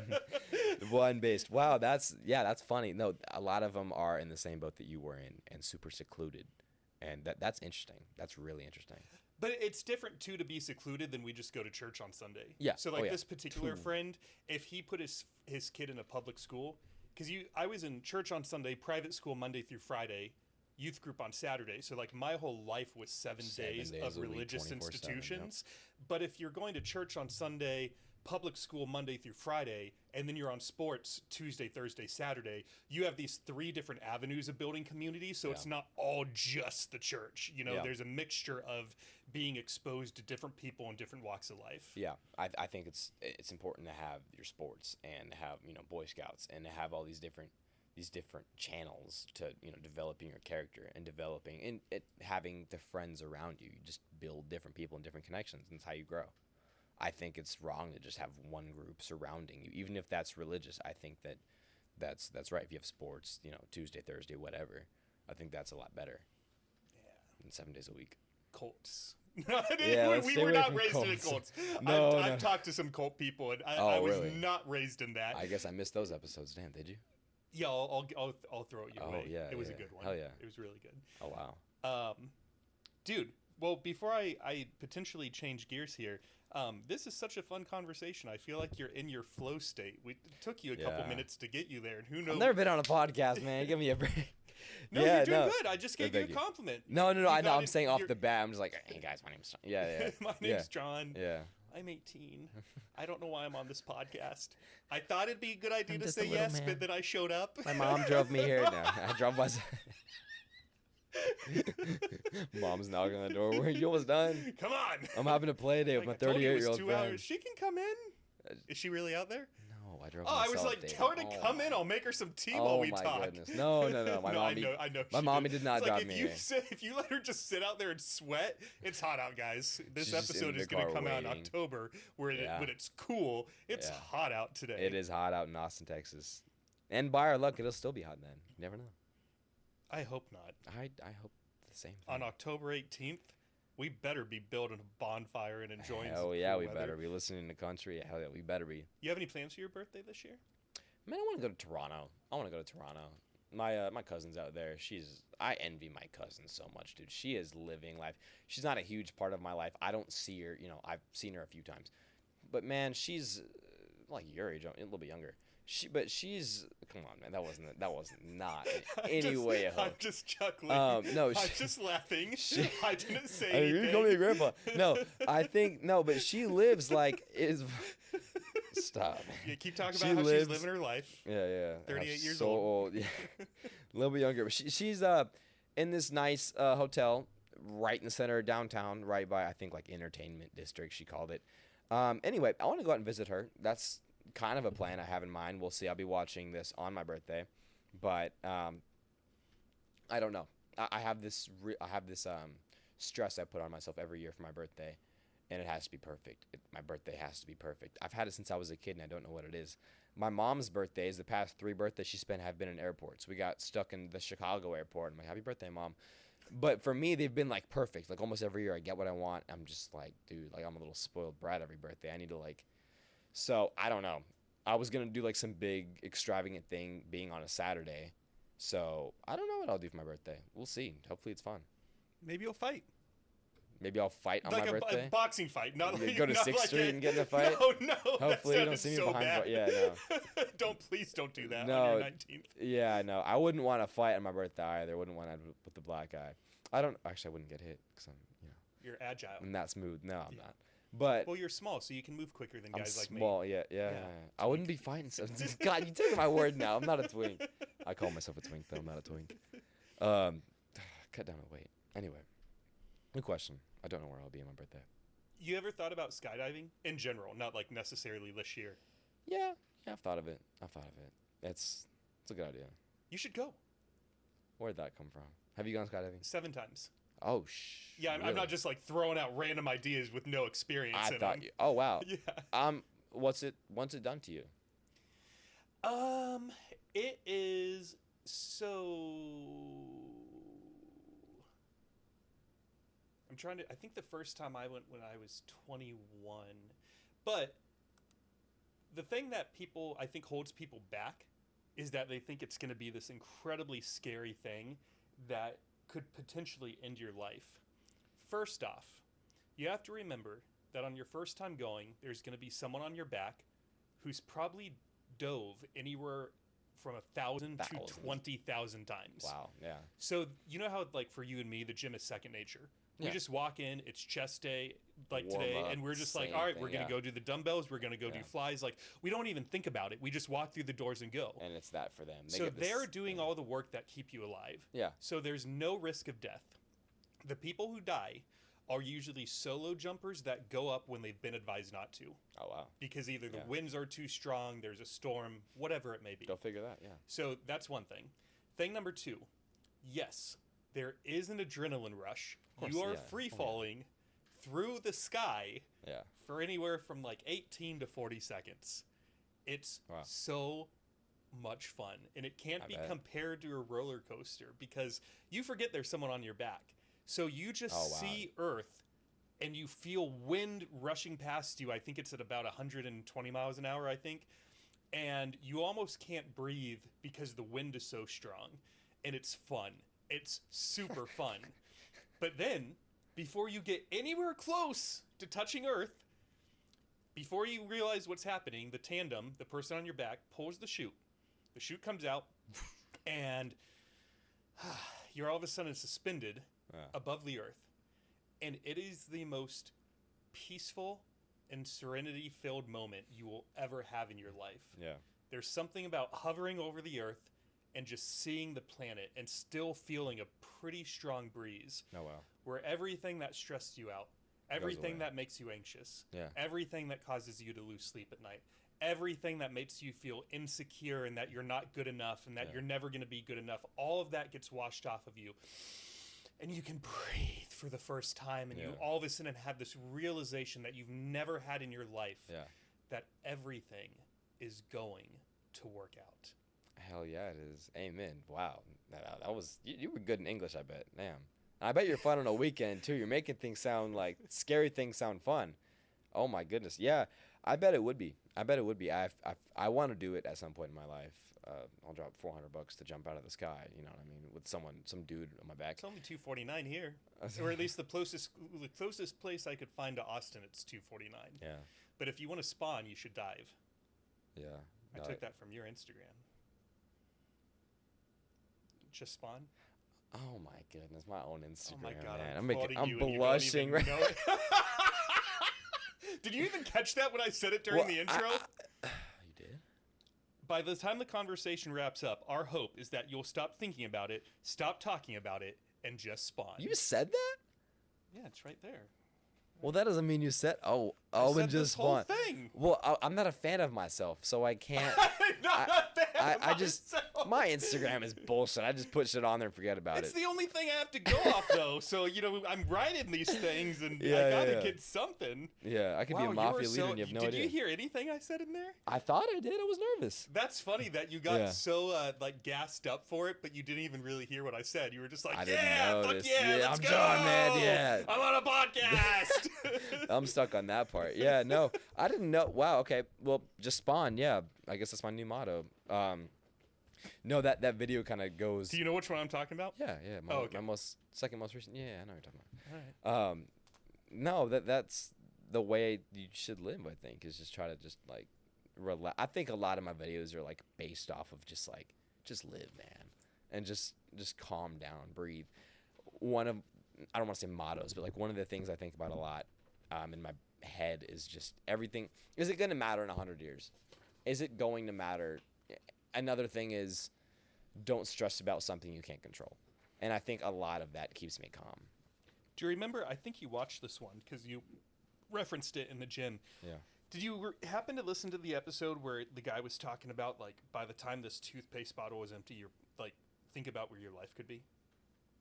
It was Jack What Ertz, the the fuck? football What a player quote. with the blonde hair. I saw that. Buff guy, he's wearing a black t-shirt. Yeah, it's yeah. like 6'4". Oh, wow, yeah. But I thought that was an interesting concept too. He was like, whatever you're going through, when you brush your teeth tonight, look at however full the toothpaste bottle is. Damn, I And didn't know. imagine if how long does it take you to empty one of those? A month, 2 months, 3 months? He's like, just think about whatever Shit, this 2 years problem now. is. Like, yes, I mean, they last, I don't know how often I replace mine. I get them from Costco, so they last Oh, you forever. get like a giant tube. It's a comes in the mail like a I UPS dip truck. it in every day. Dad's yeah. licking from it. No wonder he's getting Dude. so fat. No, I just don't brush my teeth. No, yeah, no, that's an interesting quote. I mean, lasts you about a month or so. But wow, that's a really good quote. Props to him. Hey, Siri. How long does a bottle of toothpaste last on average?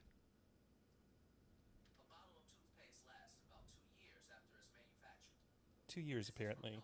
Siri Oh, doesn't- he's telling Siri doesn't it brush tell- their fucking teeth. By the way, that should have been.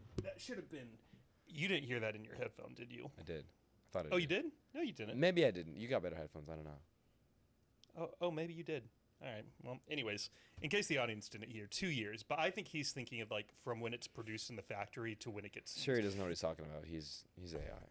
He's AI. You got to fact check these Yeah, things. yeah, all of them. So are you gonna go skydiving someday?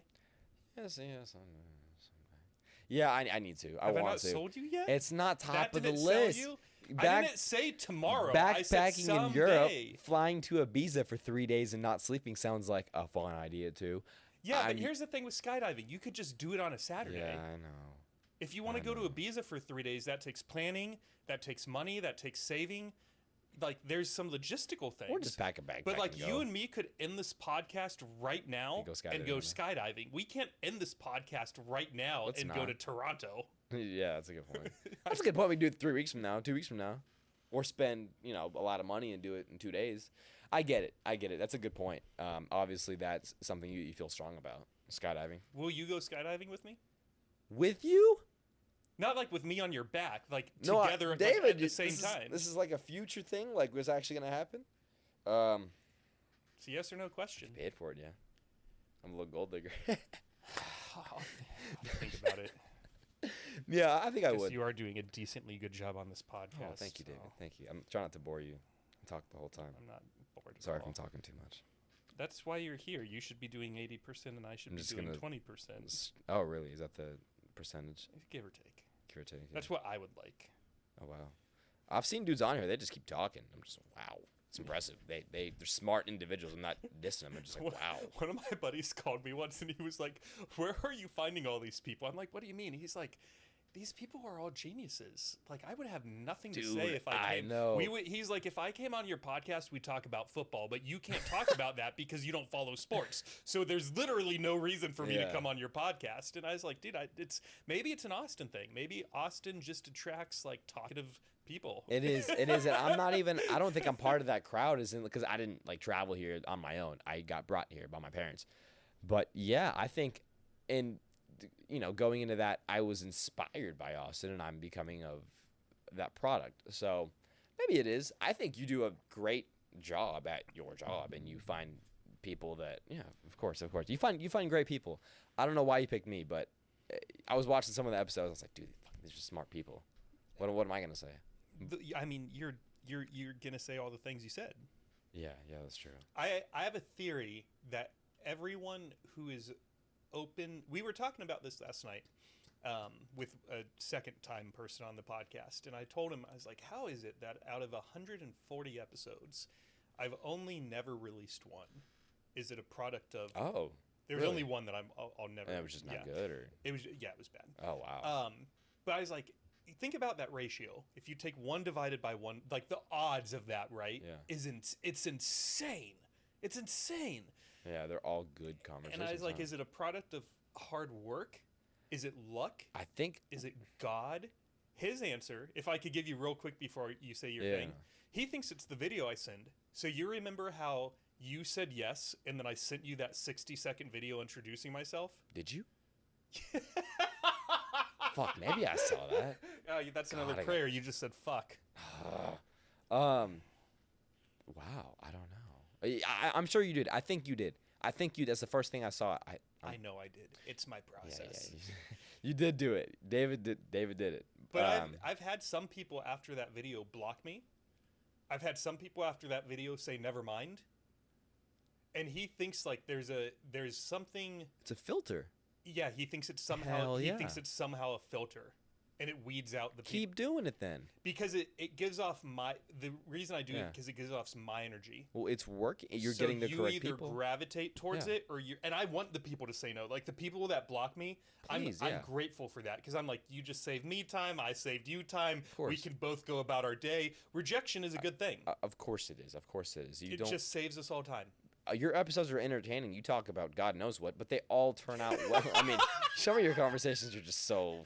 But it. God knows what. Well, you were talking about like Spartans fighting at the UT stadium. Like, what remember that, right? That's one of my favorite topics. Yeah, dude. Of course I remember That's that. the first one I saw. I was like, what is this guy talking? I'm gonna talk about Spartans fighting, but Maybe no, we'll but talk about that. oh, we can, but. No, I mean I could talk about. I'm a talker. We're both talkers, and it works. But yeah, it weeds the. You don't want those type of people. You know what I mean? Yeah. You're like a Marine Corps recruiter, and you're recruiting the right people. You don't want the weak ones. Well, I don't even think it's a weak one. I think it's No, just yeah, that there they're just needs to be a different. vibe between the course. two of us, you know? Of course it does. And we were vibing, so here we Yeah, are. We're on the phone call. Hell yeah, we were. Yeah, that's a good. And it's funny too, because to John Senior, this is a compliment to you. And what's your mom's name? I keep referencing John Lana. just because Lana. Svetlana Karovna Karvikovskaya. That's her maiden name. What? Just call her Lana. Lana. Svetlana. So I hadn't perused through your son's Instagram yet, and when we had our phone call, I assumed I have a phone call with everyone to make sure they're not psycho. And when I had my call with John, he was so articulate in how he presented himself. I was like, this in my head subconsciously, I was like, this guy's between 25 and 30 years old. And then I started getting ready for today, 48 hours ago. Yeah. And I was looking through your Instagram, and I was like, oh, shit. This guy's a baby. He's a child. Yeah. But I was like, you know what? He passed the vetting process. You filled, there's, some people don't fill out the form. Some people don't get on the phone call. Some people get on the phone call and they blow their opportunity. Oh, You passed really? everything with flying colors. And so that's why when I saw you were 18, I was like, no way. Yeah. No, This I don't. guy has good parents. Yeah, no, I don't even know. It's the ability to speak. I'm not gonna go on about myself, but yeah, my dad was there. You were calling, and I was like, Dad, I'm gonna go run away now. Because I was excited. I've never been on a podcast, and so. Were you good at English? What's that? Were, Good at the subject. Were you good at English? Apparently not listening to it. Yeah, I would say so. You can ask my English teachers; they didn't like me, but. Did you get? Yeah. I mean, you're articulate because you mentioned to me that I must be good at English, and that was my only strong subject in school. Science flunked it, math flunked. Oh, math. English came so naturally to me, and I'm not bragging. I'm just spitting it's facts. the facts, of course. That teachers asked me to tutor other kids that weren't good at English. I just got it. It's a skill. I don't know. I feel like it's God given in a way. That's stupid to say, but I don't know. I don't know where the skill comes from. Being around. What was yours? Did you have one subject where you just got it without even trying? I'm good at writing, so I would like to say English, but also it's just laziness. You know what I mean? Like my grades weren't always perfect. It's just laziness. Again, I don't think grades reflect how smart you really are. Just like I don't think IQ tests do that. However, I think that the ability to speak, either that can come naturally or through experience or through good parenting, I don't know. Do you see a water bottle down here? Oh, there it is. Got mine. Like, where's this? You ever thought about writing? Not as like a career or anything, but just like for yourself, whether it's just write a page of whatever, journaling. I don't keep a diary, so not in that sense. I've wanted to. As I get older, at the end, my grandfather started a trend. That's really senior, Jon Schorle Sr. That's the first. He wrote a book, like sort of like an autobiography about his life, and he was a police chief for like 7 different departments. He's had an interesting life story. My father has a very interesting story, so I'm going to encourage him to write a book about himself as well. And it's not even a narcissistic standpoint. I want to have it as like a tradition. And, further generations of Schorles or Jon Schorles can look back on that, and I can write down who I think I was as a person. These are my life stories. You know what I mean? In that type of writing, yes, I would do, but I don't just do it for fun. It's just a skill I inherently have. Well, I just asked because I feel like we should lean into those. So if you're good at writing, maybe you don't know what that should look like, but why not hone it? So why not, to your point, if you want your dad to write an autobiography now, he probably doesn't remember everything that he did when he was 18, 24, 32. But like, what if his practice, I'm going to dare you to do something. I'm going to double dog dare you. Oh no. Why don't you go home tonight? Okay. Before you go to sleep. This isn't a tomorrow thing, or you can do it tomorrow. I'll allow you one night. You're allowing me, okay. Yeah. Yeah. I'll take a give video. you 36 hours. Oh, okay. Why don't you journal about this experience? And keep it to yourself. It's not for anybody. It's not so you can tell me. It's not so you can give it to your parents. Just journal like, we started talking about God, and it really got me thinking about like, how would I raise my son? And just like whatever you think about when you drive home tonight from this, why don't you put it on paper and record that? Because in 20 years, maybe you'll want to look back on that and be like, oh, I remember that David dude, and we talked about God, but it was so long ago. I don't really remember anything past that. Why don't you journal about it? That's a great idea. And as long as laziness doesn't overcome, I think that's possible. And I think we should do that. I envy people who do that. I'm not saying do it 7 days a week. I'm not saying do it. I'm saying like when you have these you said being on a podcast has been a goal of yours for many years. So when those things come about, write about it. Or any day if your birthday ends up being something where you have so much fun, then on the 19th or the 20th, why not write about it? Yeah. Just for you. Yeah, I should. You were correct. I should. I take videos of myself talking, and I'll be like, this happened, that happened, that happened. I do something similar, that, because I forget. I find my memory isn't what it should be sometimes, and I'll forget certain things, and it's nice to have that memory. I take a lot of videos of me and my friends having fun times, and I'll send it to them, and they'll be like, oh. And they would make fun of me. I'm like the photographer of the group, and I'd always be taking a video. But now they appreciate it. And I told those bastards when we were 14, you're going to appreciate this one day. And we're not old yet, but it's just, I'll send them the videos, and they'll look back and be like, yeah, this is the times. So yeah, writing it down, I think that's a good idea. Do you have a journal? Do not. If I bought you one and sent it to you for your birthday, would you use it? Yeah. Yes. I can. Unless you want to buy your own. I know that they are sort of personal because you want to pick out like the cover. Oh no, I don't. Size this isn't Diary of a Wimpy Kid. I don't care. That's a good idea. Honestly, I should. You should. I should definitely. I got to work on the handwriting part first. Go back to first grade, but yeah, that's a good idea. Can you guys believe how many fucking times he called me old? I'm just fucking with you, John, because I know you're going to watch this and you might chuckle at that. When your friends and family listen to this, do you think any of them are going to have this reaction of like, John went on a podcast to talk about school politics and God for an hour? As in, Is it going to surprise, like, be just a curveball, just a little curveball? because of the topics or because I'm on a podcast? The topics. I don't know. We haven't dove too far into politics, and that's not my whole thing. I don't think they'd be too shocked. The school thing, yeah, they'd be like, "What are you talking about?" But other than that, no, I don't think we've gone too far off. We can get there, but I'm just curious because some people, by the time we end recordings, excuse me, by the time we end recordings, they'll hit the they'll turn everything off, and they'll be like, "Wow." I'm mainly thinking my buddy Julian right now. He's one of my really good friends, and he came on, and he's in a band. He's also in college, and so we talked about music for like the first 40 minutes, but then for like the next 2.5 hours, we talked about life after death. We talked about God. We talked about spirits. We talked about praying. Yeah. And by the time we were done, he was like, "Dude, my friends are gonna be like, what the fuck were you talking about? Like, Yeah. you never talk about that with us. Why? Like, who is this David dude? And why were you talking about it with him? And why don't you talk to us about this?" It just branches off though. You get taught because like I came on here as a fitness content creator, a fitness coach, this and that, and then we get talking about schools. Yeah. Now I kind of get what you're saying. Well, because, I feel like when people hear your intro, they might think we talk about, like, I mean, granted, I did talk about, like, discomfort, self-reflection, self-acceptance. So, like, there were hints of it in there. Yeah. But based off your intro, people may have thought this was going to be a fitness-heavy episode. And here we are, two jack dudes talking about God, anything. We could be talking straight gym, but we just get branched off.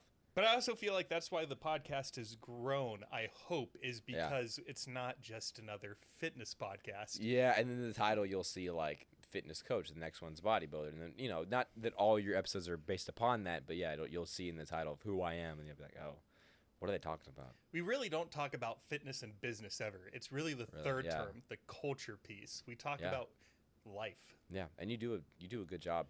You do a good job. I'm just asking questions. Man, you're doing all the talking. I'm just the guest, man. Come on. You're doing all the talking. You're leading it. No, I think we are definitely doing a good job of branching off into interesting subjects that people might feel strongly about.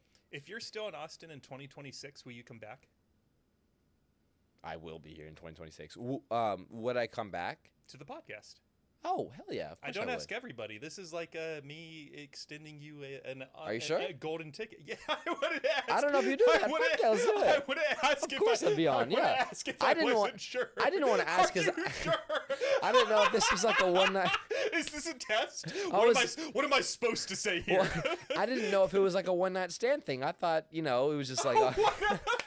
Dude, I realize you have not dove in through the entire catalog, but there's probably, we had Jack, we had Austin and Tyler back on, we had Hannah. Oh, these are repeats. Olivia.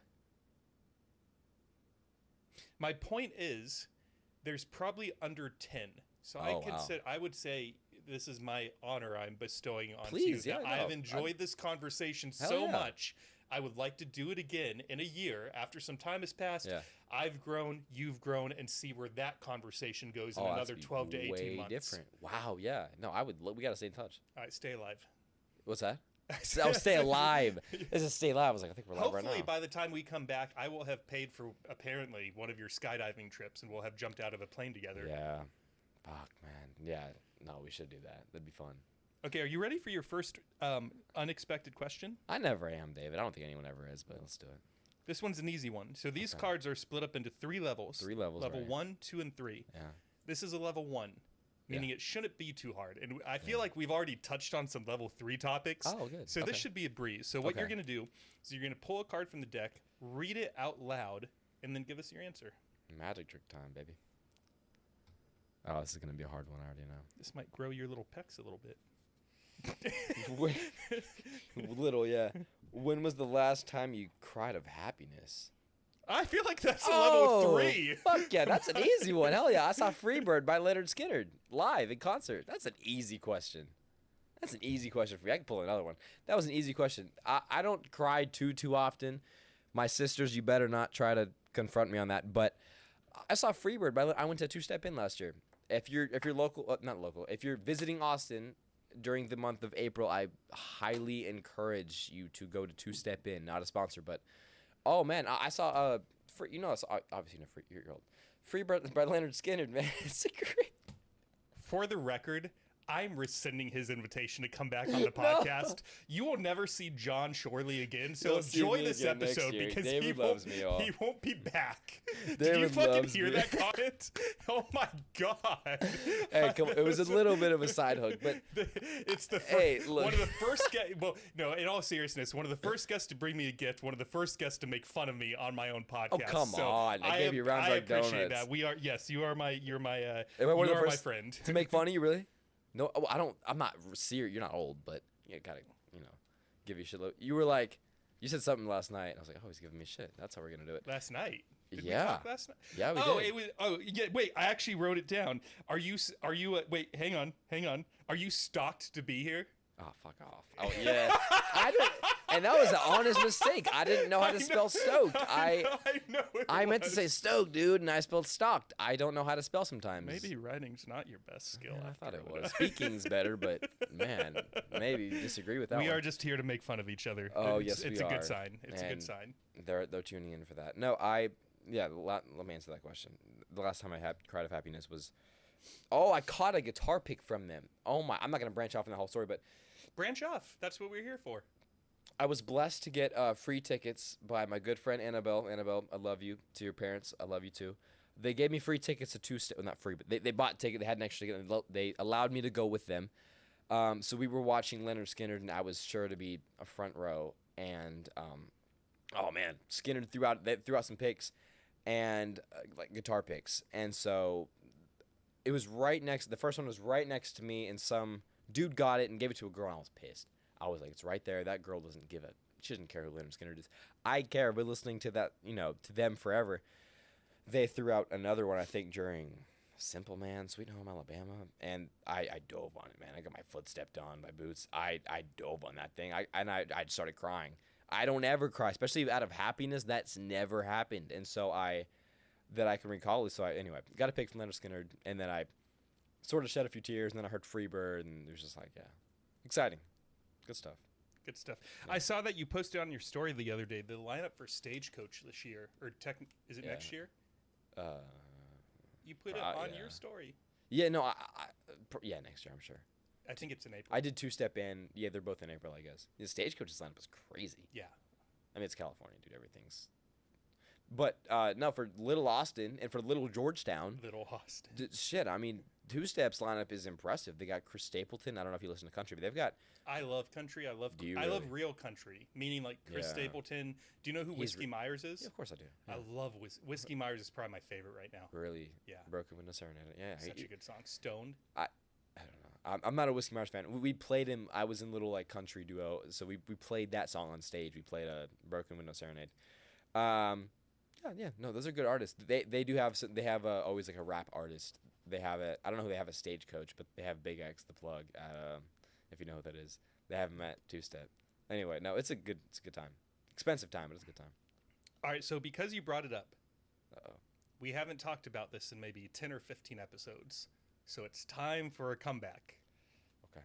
Do you have any idea what I'm going to ask you? It's about something you said about Just now, right? 10, 20 minutes ago. Oh no, it 10, was right 20. before the bathroom break.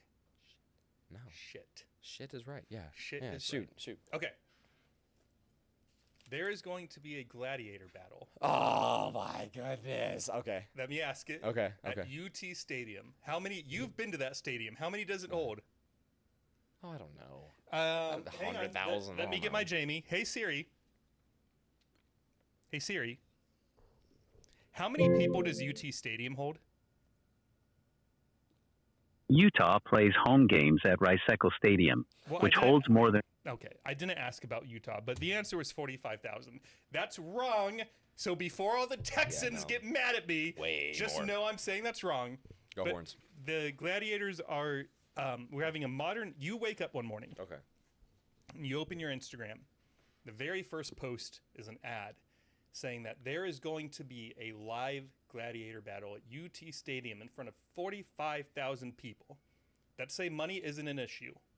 Okay, that's the biggest thing. Yeah. All Okay. right, money's not an issue. Okay. You have $1 million in your bank account, okay? So it doesn't matter. Would you go? Let's just start there.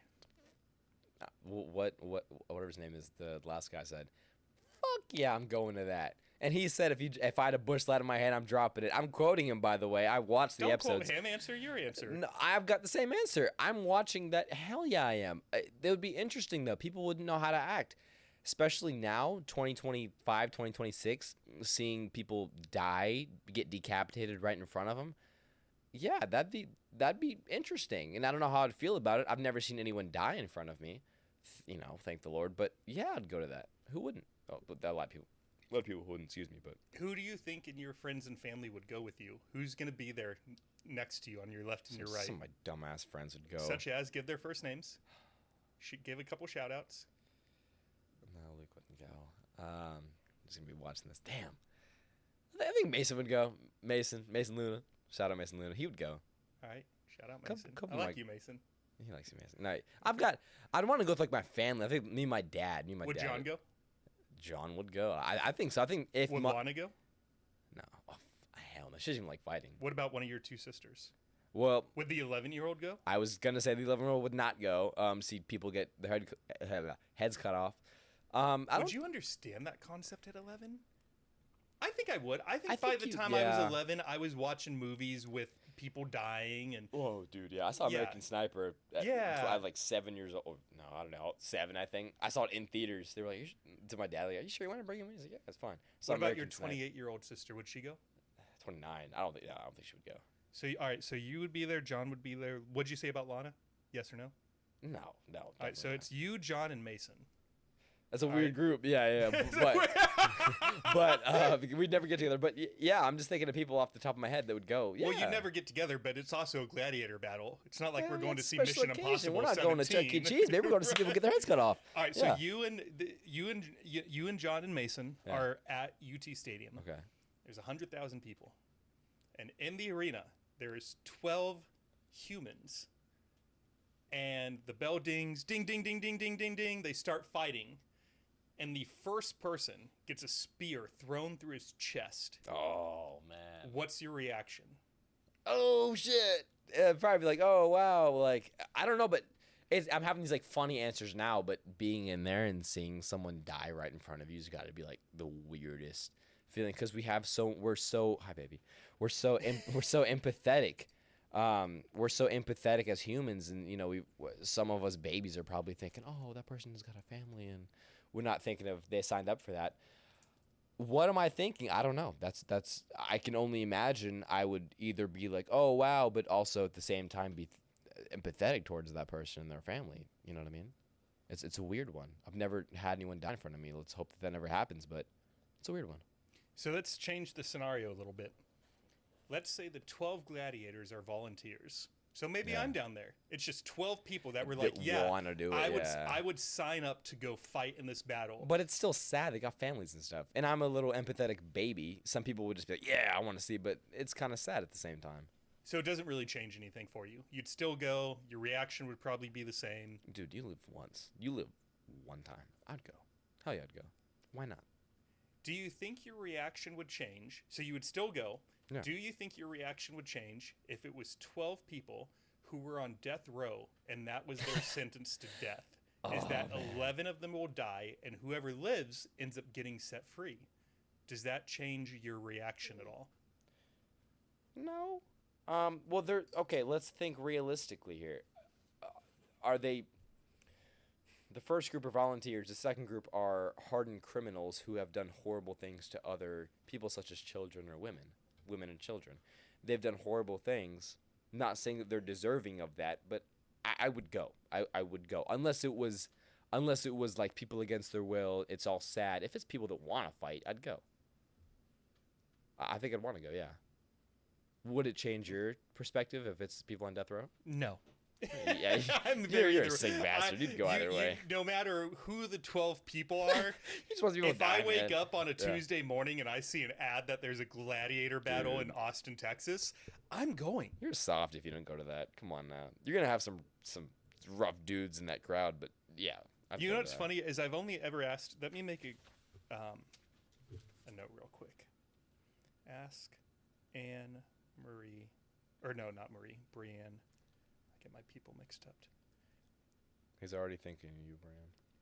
Well, the reason is because I've only asked guys this question. I'd be Oh, yeah, curious what a female singer-songwriter would answer to Oh this. wow, no, she's gonna, wow. I feel like she's gonna have some strength in her. Be like, yeah, I'd go to that. I think she would. I've met her. We met in person, and so I've talked with her for a few minutes. I think, to your point, most people would go. If they want it, I wouldn't necessarily cast a judgment on them that they're course not. soft. I think Yeah. that some people just don't necessarily have that drive to course. see other humans die in front of them 11 times in a short period of time. But for me, it's like that's our roots. That's yeah, and keep in mind that's just the main card. Imagine the undercard. It's like what 1v1s. Imagine just much Right, much when more it gets than down 12 to deaths. only 2 people left, and Yeah, that's interesting. People fighting for their lives. But when we were hunter-gatherers, we had to go out and hunt for our Oh, yeah. food.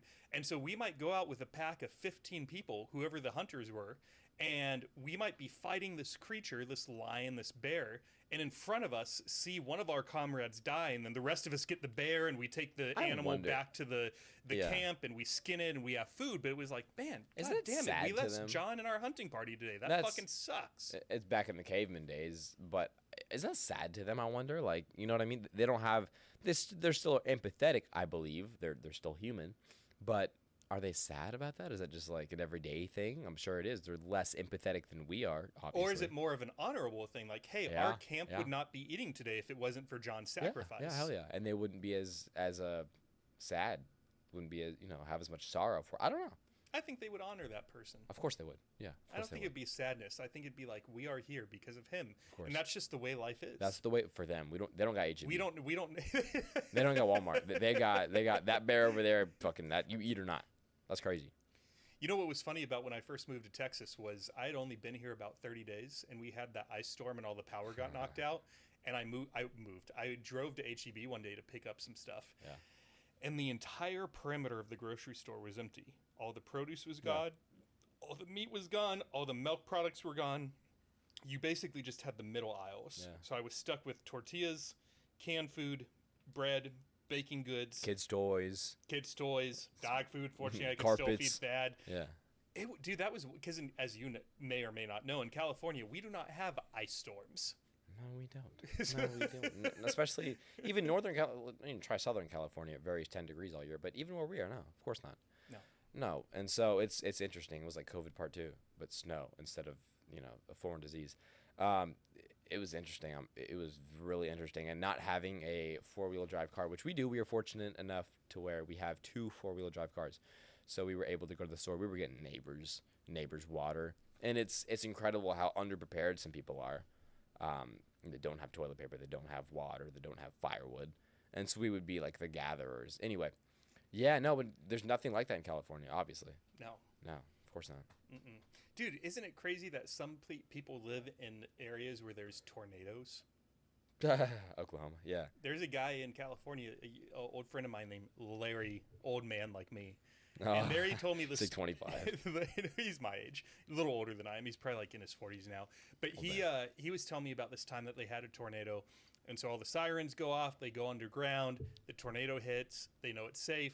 They come out of the shelter, and the entire city is just flat. And their car that was outside of the bunker, they found upside down, like 5 blocks down the road. Insurance ain't paying that. Wow, that's really crazy. That's Like yeah. ice storms in Texas? That's try a nothing. tornado, try a hurricane, tornado, try a right, tsunami. Yeah, yeah. try it. And A that tsunami. oh, dude, yeah, go to Japan, man. Them things. I can't speak from experience at all. But now you think about that concept, a giant wave coming at you. What do you do? What do you do? It's crazy. If you ever meet a tsunami survivor, Survivor, yeah. tell them you have a podcast for them to go on. Yes, hell yeah. I'm gonna go scout for people. Can I be a co-host on here? Can I be like the Howard Stern's like I I'll don't know be if the I cameraman. like you enough to be a co-host. I'll get there. I'll work my way in here. We'll work. Yeah, Yeah, we'll work yeah. on it. No, I mean that's an interesting one. There's been like crazy life events. I mean, not even natural events like Hiroshima. Like there's been like crazy things that people somehow live through. It's just like, whoa, and just like the whole world goes black or red or what. It's just the whole. It's crazy. It's crazy. What do you think you would do if? I'm trying to think of a realistic one, but I can't. Zombie apocalypse starts. What do you do? I'm getting all the guns we have and going to my ranch. Do you guys have a ranch in your family? Yeah, we bought. My dad bought it. We've got 25 acres. I plan on hanging on to that for a while. The but Schorle estate. Hell yeah, Shirley Ranch, What's on baby. it? We've got cows that are not ours. We get an ag exemption for it, so that's very beneficial. We have cows that are like our neighbors. They've been roaming there for a while. We've got 2 ponds. We've got a big barn dominium, big like a metal building we built. Inside of there, we've got our Yamaha Wave Runner, and we've got a RV. So it's a nice piece of land, and we've got a shooting range as well that we use quite frequently. Do you guys live on it? No. No. We've got the house, but Is it in Texas? You don't have to say 45 minutes away. where. Okay, cool. Yeah, it's close by. No, it's a really I hope it stays in the family a while. I hope whenever, my parents pass, it'll be, me and my sisters, it'll be split between us, or we can hang on to it. Anyway, to go back to your question, zombie apocalypse happens. What do you do? I mean, all you can do is gather your resources, gather your guns. If you don't have guns, you're kind of fucked. But man, it's Texas. I think we're all gonna be a-okay. Hope maybe. I know where I have a ranch I would go. It's not my ranch, but one of my we didn't talk about the zombie apocalypse, but one of my Yeah. guests at the end of his episode, he was like, "Hey, if you ever need a shelter somewhere safe," it was the weirdest. That was probably the best gift I've been given. But we finished recording Yeah. and we went over there and we were just shooting the shit for like an hour about all kinds of stuff. And at one point during the conversation, he was like, "By the way, if it was he was like, me and a bunch of my military buddies co-run a ranch. And if you ever needed somewhere safe to go, you're more than welcome." And I was like, dude, fuck yeah. Of course, you can't say no to that. Yeah, of course. So me and Thad would jump in the car. I do have Yeah. one gun, so I would definitely get my gun, hell my yeah. ammo, and we Yeah. would head straight there. And Yeah. I would just hope the best for the rest of my friends in Yeah, Texas. if you can get another gun, or I mean, do you have a pistol? Is it AR or Just a shotgun? pistol. Pistol. Okay, yeah. If you can get an AR, get your hands on an AR, a couple 50-round, 100-round mags. I don't know. I'm not really planning for a zombie apocalypse. you never know, though. You never know. We've got more guns than you can count. So We do. yeah. Yeah, there's a No. lot of guns in Texas. Oh, of course. In my family Or alone, in the U.S., I guess. my family, we've got more than a gun store. And that's a lie. But we've got a good amount. So I think we'd be a-okay. All But it just depends on where you are. Before I ask you my next question, what do you want to talk about? I've been throwing all the questions at you. You have anything on top of mind? No, I mean, we can branch off into a whole bunch of different conversations. I like the one we had about the childhoods. That one's interesting. I think that's that we're using our differences to our advantage, talking about your childhood versus mine.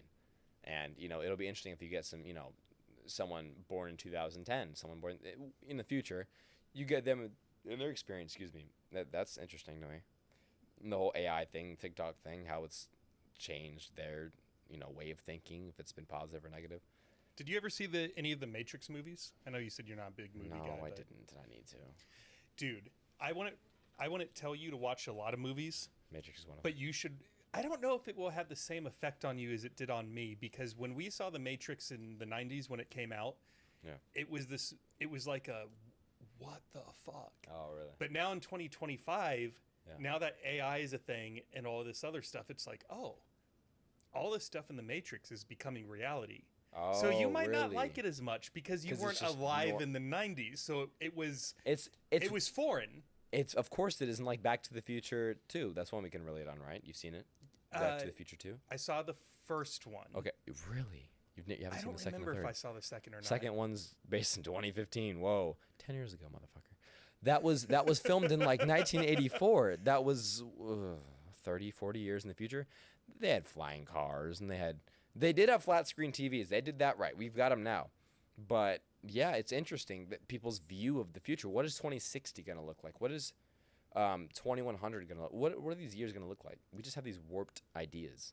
Even Star Wars, which I know you haven't seen, but when I was a kid, we grew up on Star Wars, and they had flat touchscreens. Whoa. And that seemed insane. And we've got them. We'd see these flat touchscreens built into the wall, and they'd be fucking, loading up their shields. Dude, you've got them shits in restaurants now. That's like all we do. It's nuts. It's now the future. And like that movie Back to the Future 2, they've got some things wrong. Obviously, you wouldn't know what to expect in 1983, 85. I don't know when it was filmed. But they pictured flying cars in 2015. We're never getting flying cars. But they got the TV part right. It's crazy. Hey, if we got, Waymos everywhere, I see 12 between here and the gym, we're going to have flying cars. You think so? Yeah. You think we're going to get flying cars? How long is it going to take?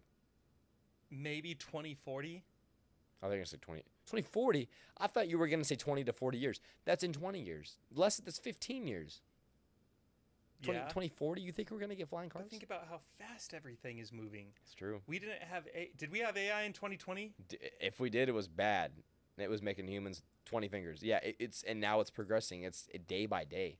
I see stuff that I would just and AI scares the shit out of me, and it should to everybody else. You could be right. We do have Waymos, now. I mean, we see them in big cities like Austin. I haven't seen them anywhere else but Austin, but I think the biggest thing that would hold, I think the cars in the air could happen tomorrow. I think the only thing holding us back is, again, this is a Star Wars reference, but we have streets now, right? So when you and me were driving to the gym today, we take a left here, right there, there's a red light, there's a green light, and it keeps us safe.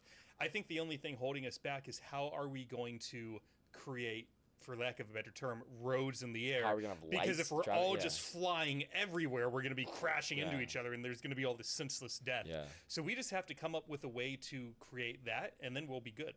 And whoever does that's going to be hella rich. But yeah, we got to think they're not going to have traffic lights in the middle of the air. They do planes, but if it's flying cars, that's everybody. And so, yeah, I think that'll happen 200 years in the future. I don't think it'll happen 200? 200. You think it'll take us till 2225 to get flying cars? Well, okay, 150. I think it'll happen in 20. I think we can. Let me rephrase this. For it to be normalized, for it to be a normal thing, I'm gonna go take my flying Waymo to the gym. I think that'll take a long time. You gotta land. You've gotta. If it'll ever happen, it'll be in 100. I don't think. There's no way. That's just a topic though. I'm glad we got into that. There's just no way. 20 years? Sure.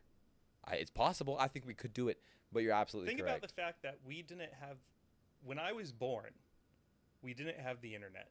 Yeah. Think about just that. About 200 years ago. In the last 38 years, we went from not having the internet to now. I see that. Did you hear what I said? You didn't hear what I said? You said when I was born, I said about 200 years ago. You missed it. I love you. Trying to remind myself of that. No, it's okay. It's okay.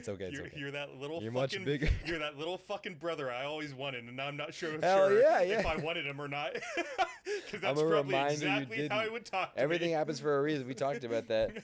Okay, all right, sorry. I totally cut you off. Go ahead. Oh, just the fact that, think about the fact that in 1990 we didn't have the internet. Yeah. And when the internet started, it was slow. It was clunky. Now, if your dishwasher broke, you could go to ChatGPT and be like, this is what my dishwasher isn't doing.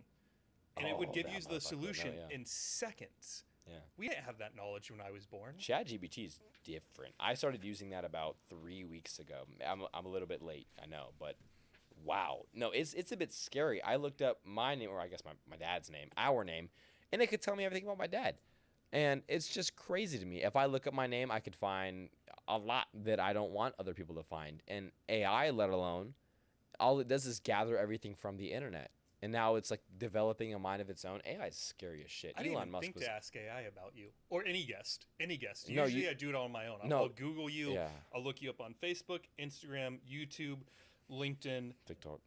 TikTok, and there's one more I'm forgetting. No, but I've never thought about. No, there's nothing. There's nothing on there. Unless like a public. Yeah. I don't want to know anything about Papa Piglet.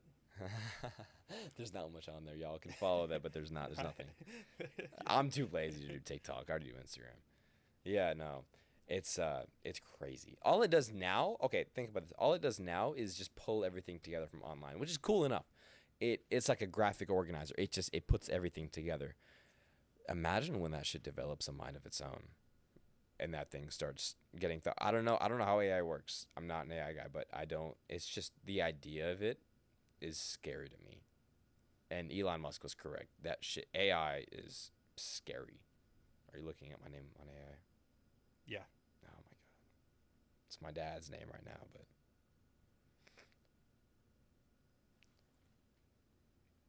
What year were you born? 2006. God, that's so crazy. Come on. 1906. I can do the math. I was just Yeah, I no. you know. All right. It's So easier. Yeah. chat is searching the web. Oh my god. Right. It's going to be about my dad, but Wait, it's hang just, on. I did not find this picture in my own research. Come on, work faster.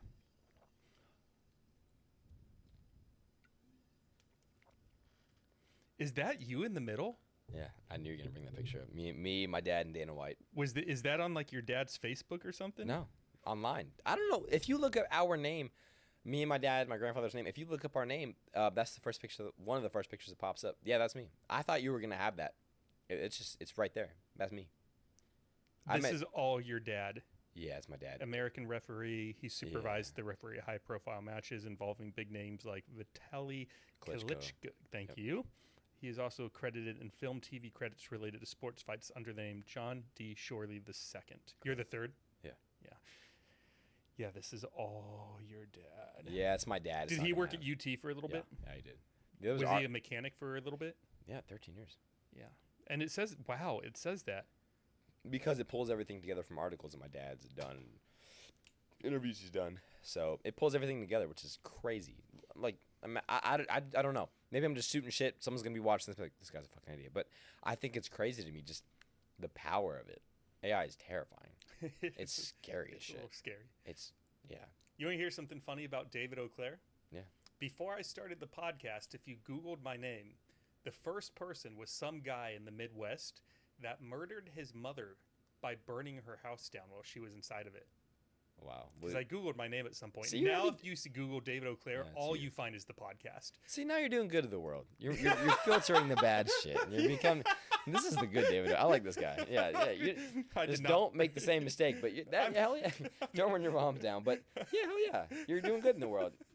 I hope one day that when you look up our name, me, my father's, my grandfather's, that I will be the one that shows up. I gotta work for that. But right now, it's all my dad, and it's something I've got to work for. It's one of my goals. You'll live up to it. I believe in you. You're a good dude. I hope so. You have a good head on your shoulders. I hope so. Thank you. That's credit to him. Credit to him. Do you, if you had to take your best guess, how long do you think we've been talking? Hour 30. 2 hours and 15 minutes. Fuck yeah, really? Yeah. Oh yeah, I can do the whole day. You want one more question? Yeah, many as you want. Yeah, let's do it. Let's do a level 2. Let's upgrade this a little bit. Yeah. We've got a lot of questions in there. You could do a lot of episodes with these. I thought you were like actually running low. These are. Fuck. I'll go for this. I'm the third. I'll go for the third. Right.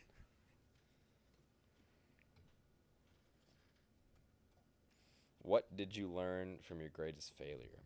That is level 2. Ooh. What was your greatest failure? Oh, First of all, man. let's start there. I wish I had some great stories to tell. I'm just so perfect at I'm not. Nah, man. Greatest failure. I mean, you've had to fail at something. Of course I have. Man. Probably failed more than succeeded. Yeah. Hell yeah, that's true. Yeah. No, that's fact. What did you learn from your greatest failure? Wow. I want to piece together a really good story. I just can't do it. I'm thinking, I've had a lot of failures, but, God. Well, I've got nothing. I'm going to get back to that, though. I was afraid this was going to happen. I've got nothing in the tank. You want to think on it? I have something else I could ask you. Greatest failure. And this is not a narcissistic standpoint where I don't have failures. I do have failures. I just can't think. Do you think you're a narcissist? Because you have said 3 times in this episode that you are not a narcissist, which makes me think that maybe that's an insecurity you have. No. No, it's not. I just don't want to come off as that. And being on a podcast I'm unfamiliar with, and seeing you talk to people about, hey, what's your life? Hey, what's this? Hey, what's that? I feel like it can be prone to people that are full of themselves. That's why I keep, referring to that. I don't get that vibe from you. I feel like you're a pretty No, humble dude. right. It's just like, what's John about? What's John? I don't like talking about myself too much. So When we were in the gym today, you know how you were talking about like why do so many people not answer my messages? Yeah. I think it's probably that. I think probably people read that and then maybe they check out the clips and they're like, "Oh, he wants me to come on and talk about myself for 2 hours." I'm sure that's the Absolutely reason. not. I'm sure that's the reason. Yeah. There is a. I will say it as well. I was talking to a few comedians about this, and we feel like for comedians to be on stage and for me to have a podcast, there is a level of confidence and narcissism mixed together that we have to have, because Yeah, if you yeah. didn't have that, I wouldn't have the guts to get behind a mic. They wouldn't have the guts to get course. on a stage, and you Yeah. wouldn't have the guts to get in a ring. So we do Yeah. have it, but I feel like we're using it in a way that it benefits us. Channel it down a little bit. It's yeah, not right. it's not a negative. I don't believe in like that everything's always binary, that Yeah. everything's either good or bad. So course. if David has some narcissistic traits, that does not make me a bad person. If I can harness it right, it gives me the ability to host a podcast. It gives you the ability to show up on the podcast. Yeah, of course. So you don't have to, defend yourself and say, I'm not this, I'm not this, I'm not this. You might have Yeah. a little bit, but that's not a bad thing, brother. if you use it the right way, yeah. Yeah. Right now. Your dad might see this and be screaming at the screen right now. And be Oh, like, this bald bearded dude is full of shit. No, he might but- forbid you from coming back in 20. You've never seen that. That fucking guy's again. that guy's bringing out all the worst traits in you, son. Don't go back there. No. But this is an interesting question. Wow. Greatest failure. I've done stupid shit. I've fucking got my car towed, parking at IHOP because I wanted to go. To the hotel rooftop pool. I've done dumb shit like that. But I want to pull out a good story. I just want to pull out a good story something that I've failed in. Man, I don't know. I'll have to come back to that one. I'm gonna keep this one. I've got to just for a minute. I've got to think about that. That's fuck. I have a question I could ask you. I that gotta might answer. help. I think. When did you start fighting? How old were you? Or boxing? Let's call it boxing. Right. I've been on and off. It's not my main niche. It's not like it's not what I'm known for. But I've been on and off with my dad for my whole life, essentially. I've had other focuses, like football was a huge part of it. I played football throughout high school. I played football throughout my whole life. And so that was a huge focus of mine. So if you were to ask me who I am, the last thing I would say is a boxer. You know what I mean? That's not what I dedicate my life to. It's something I do on the side, sure. But to answer your question, my whole life on and off, but really I've been getting back into it recently. I can't give you a straight number. I don't want to say my whole life and then, there's fuckers that have been boxing. 15-year-olds could kick my ass, been boxing since they were, 6 years old, and it's all they do. So I wouldn't define myself as, at least of right now. Did you ever think about playing football in college? Was that in the cards For for a you? minute. Shit, I thought this was always my dream to be on the Cowboys, and looking at them now, no, I wouldn't want to be on the Cowboys, but I'm not genetically blessed enough for that, and honestly, I wasn't good enough for that. It wasn't in the plan coming through high school. I fell out of love with it. I was in love with it as a kid, but football coaches ruin that shit for you. They How so? absolutely ruin that. There's always going to be someone better than you. That's just a fact. There's always going to be someone better than you. But the deal is that coaches will just completely forget about you if you aren't their person. There's corrupt coaches. There's just other things, and I'm not knocking on all the coaches that I had, but it just didn't work out for me the way I would have liked it to. And honestly, now I'm grateful for it because now I've been able to do this and do that. And I've been places without it. You know what I mean? So it was a thing that I did. A lot of it is your body weight as well. That was huge in football. That was keep your weight up, and that evolves starts up insecurities I had about myself. And there's just different things to it. But I think it kills a lot of the spirits that kids have. Maybe it's a good thing, maybe it's a bad thing, but it's just the way it is. This might be the most personal question I ask you in this go entire for it. episode. Are you insecure about how you look? Does I like that that still question. stand with you at all? Yeah. Yeah. Oh yeah. Wouldn't you want to be 6'5", jacked, handsome, rock solid abs? I mean, fucking like, dude, do I look perfect in any way, shape, or form? No.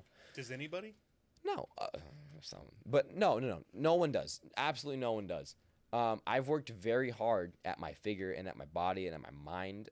I've worked hard to look the way I do, but am I perfect? Absolutely not. Am I insecure? Yes. Do I have insecurities? Yes. I think I do a good job of being confident about myself, and I can come on here and feel great about myself. I can go to work and feel great about myself. I can go model and feel good about myself. You know what I mean? But yeah, everyone's insecure. Every single person on this planet is insecure. What's your greatest insecurity? That's the most personal one. I don't mind it though. Oh man, I could really go somewhere with that. Go there. Fuck it. Let me just kind of this isn't my greatest failure, but let me just kind of just throw this shit out because I don't know how to answer this question. But I will say acne is one of the biggest insecurities I've ever had, and that's absolutely massive.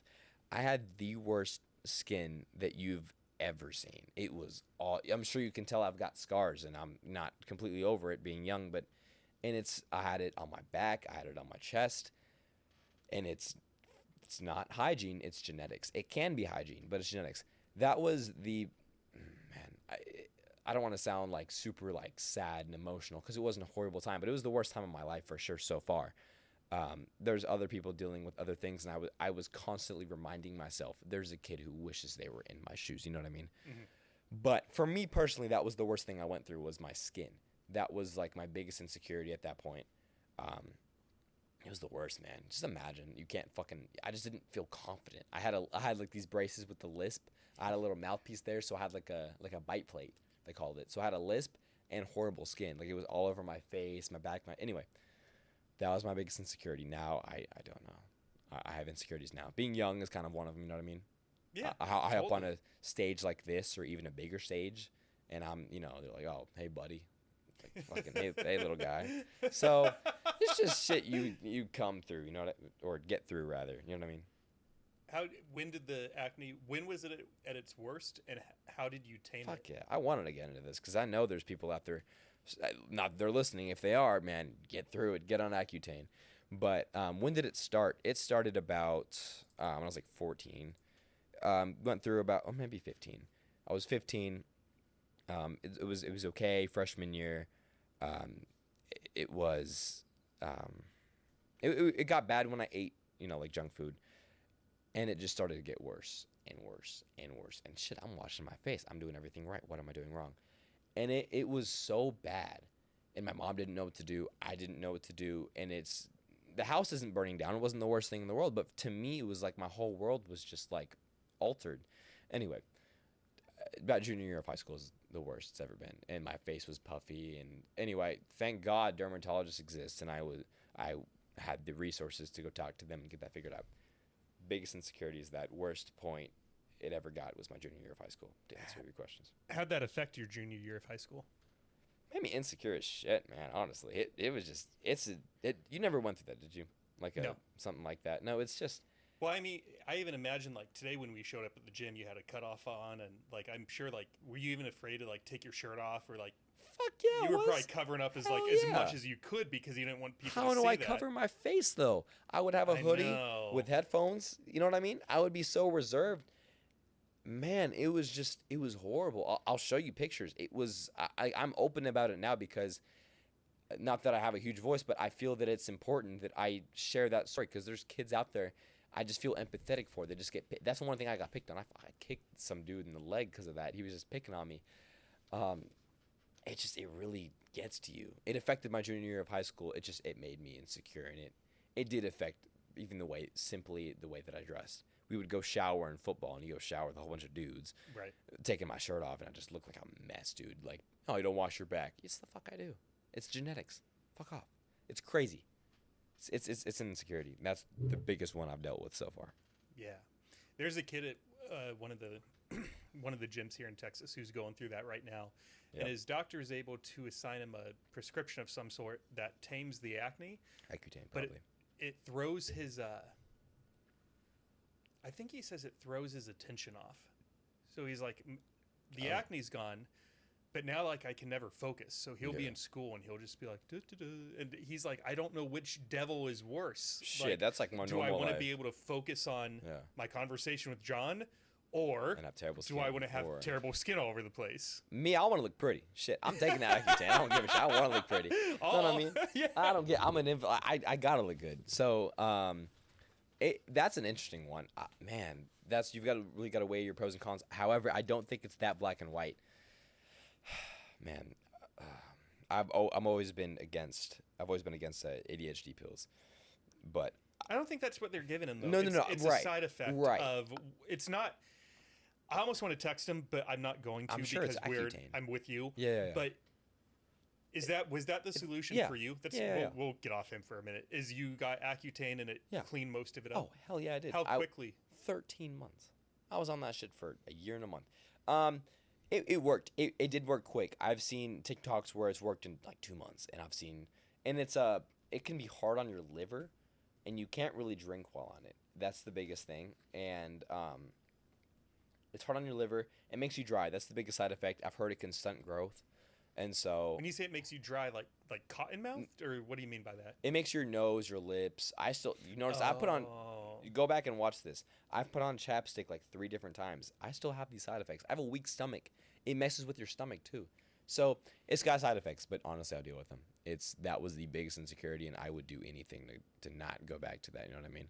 Yeah. So I've had friends deal with the same thing. I'm the worst case that I've seen, but yeah, no, it's terrible. It's horrible. Wouldn't Is go it back. very common? Do you know? Acne? I mean, yeah, my rarity and my severity, I wouldn't say. Yeah, let me show you. Do you have any idea if most people get it in their teens? If most people, I think it's natural. I think it's natural to get it in your teens for sure, rather than. But there's people in their 40s I've seen have it. About 50 million Americans each year experience acne, according to the American Academy of Dermatology. 85% of people between ages 12 and 24 experience at least minor acne. Acne isn't just for teens. Studies show that 15 to 20% of adults between 20 and 40 also deal with it. Yeah. No, that sounds about right. But the severity is huge. I'm trying to get you a picture of when it was at its worst. It was, and please gasp, make it seem dramatic. It was bad. And I honestly can't believe I'm showing you this because it was such an insecurity to me. You see that? It was bad. Whoa. And it was worse. I don't know if you can tell. It was. Put it at that one for a second. This one right here. That one. That one. You can tell? Let me see Yeah. that one more time. It was bad, man. Holy fuck, dude. Dude, no, that wasn't even the worst. Well, because Shit. I have friends with acne, but it doesn't look like that. Yeah, yours was severe. It was fucking bad. And Did your dad or mom have that? Do you know? Do you ever ask them, or did they ever say?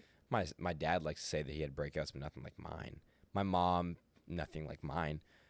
To your knowledge, is it genetic? Is it by chance? Yeah, It's genetic. It's not. I'm clean. I'm a clean. I clean up. I shower.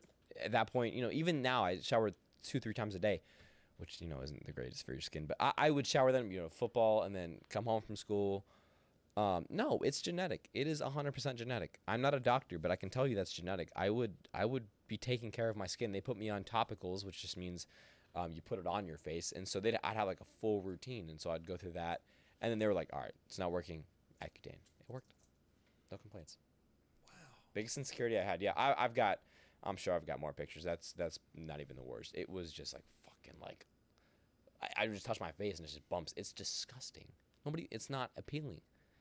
It's horrible. That's crazy because this is probably the weirdest comment I've ever made to another dude on my show. yeah. But like, you got very clean skin. Like, yes, I can see Do the I? scars. Yeah. But really I would have never.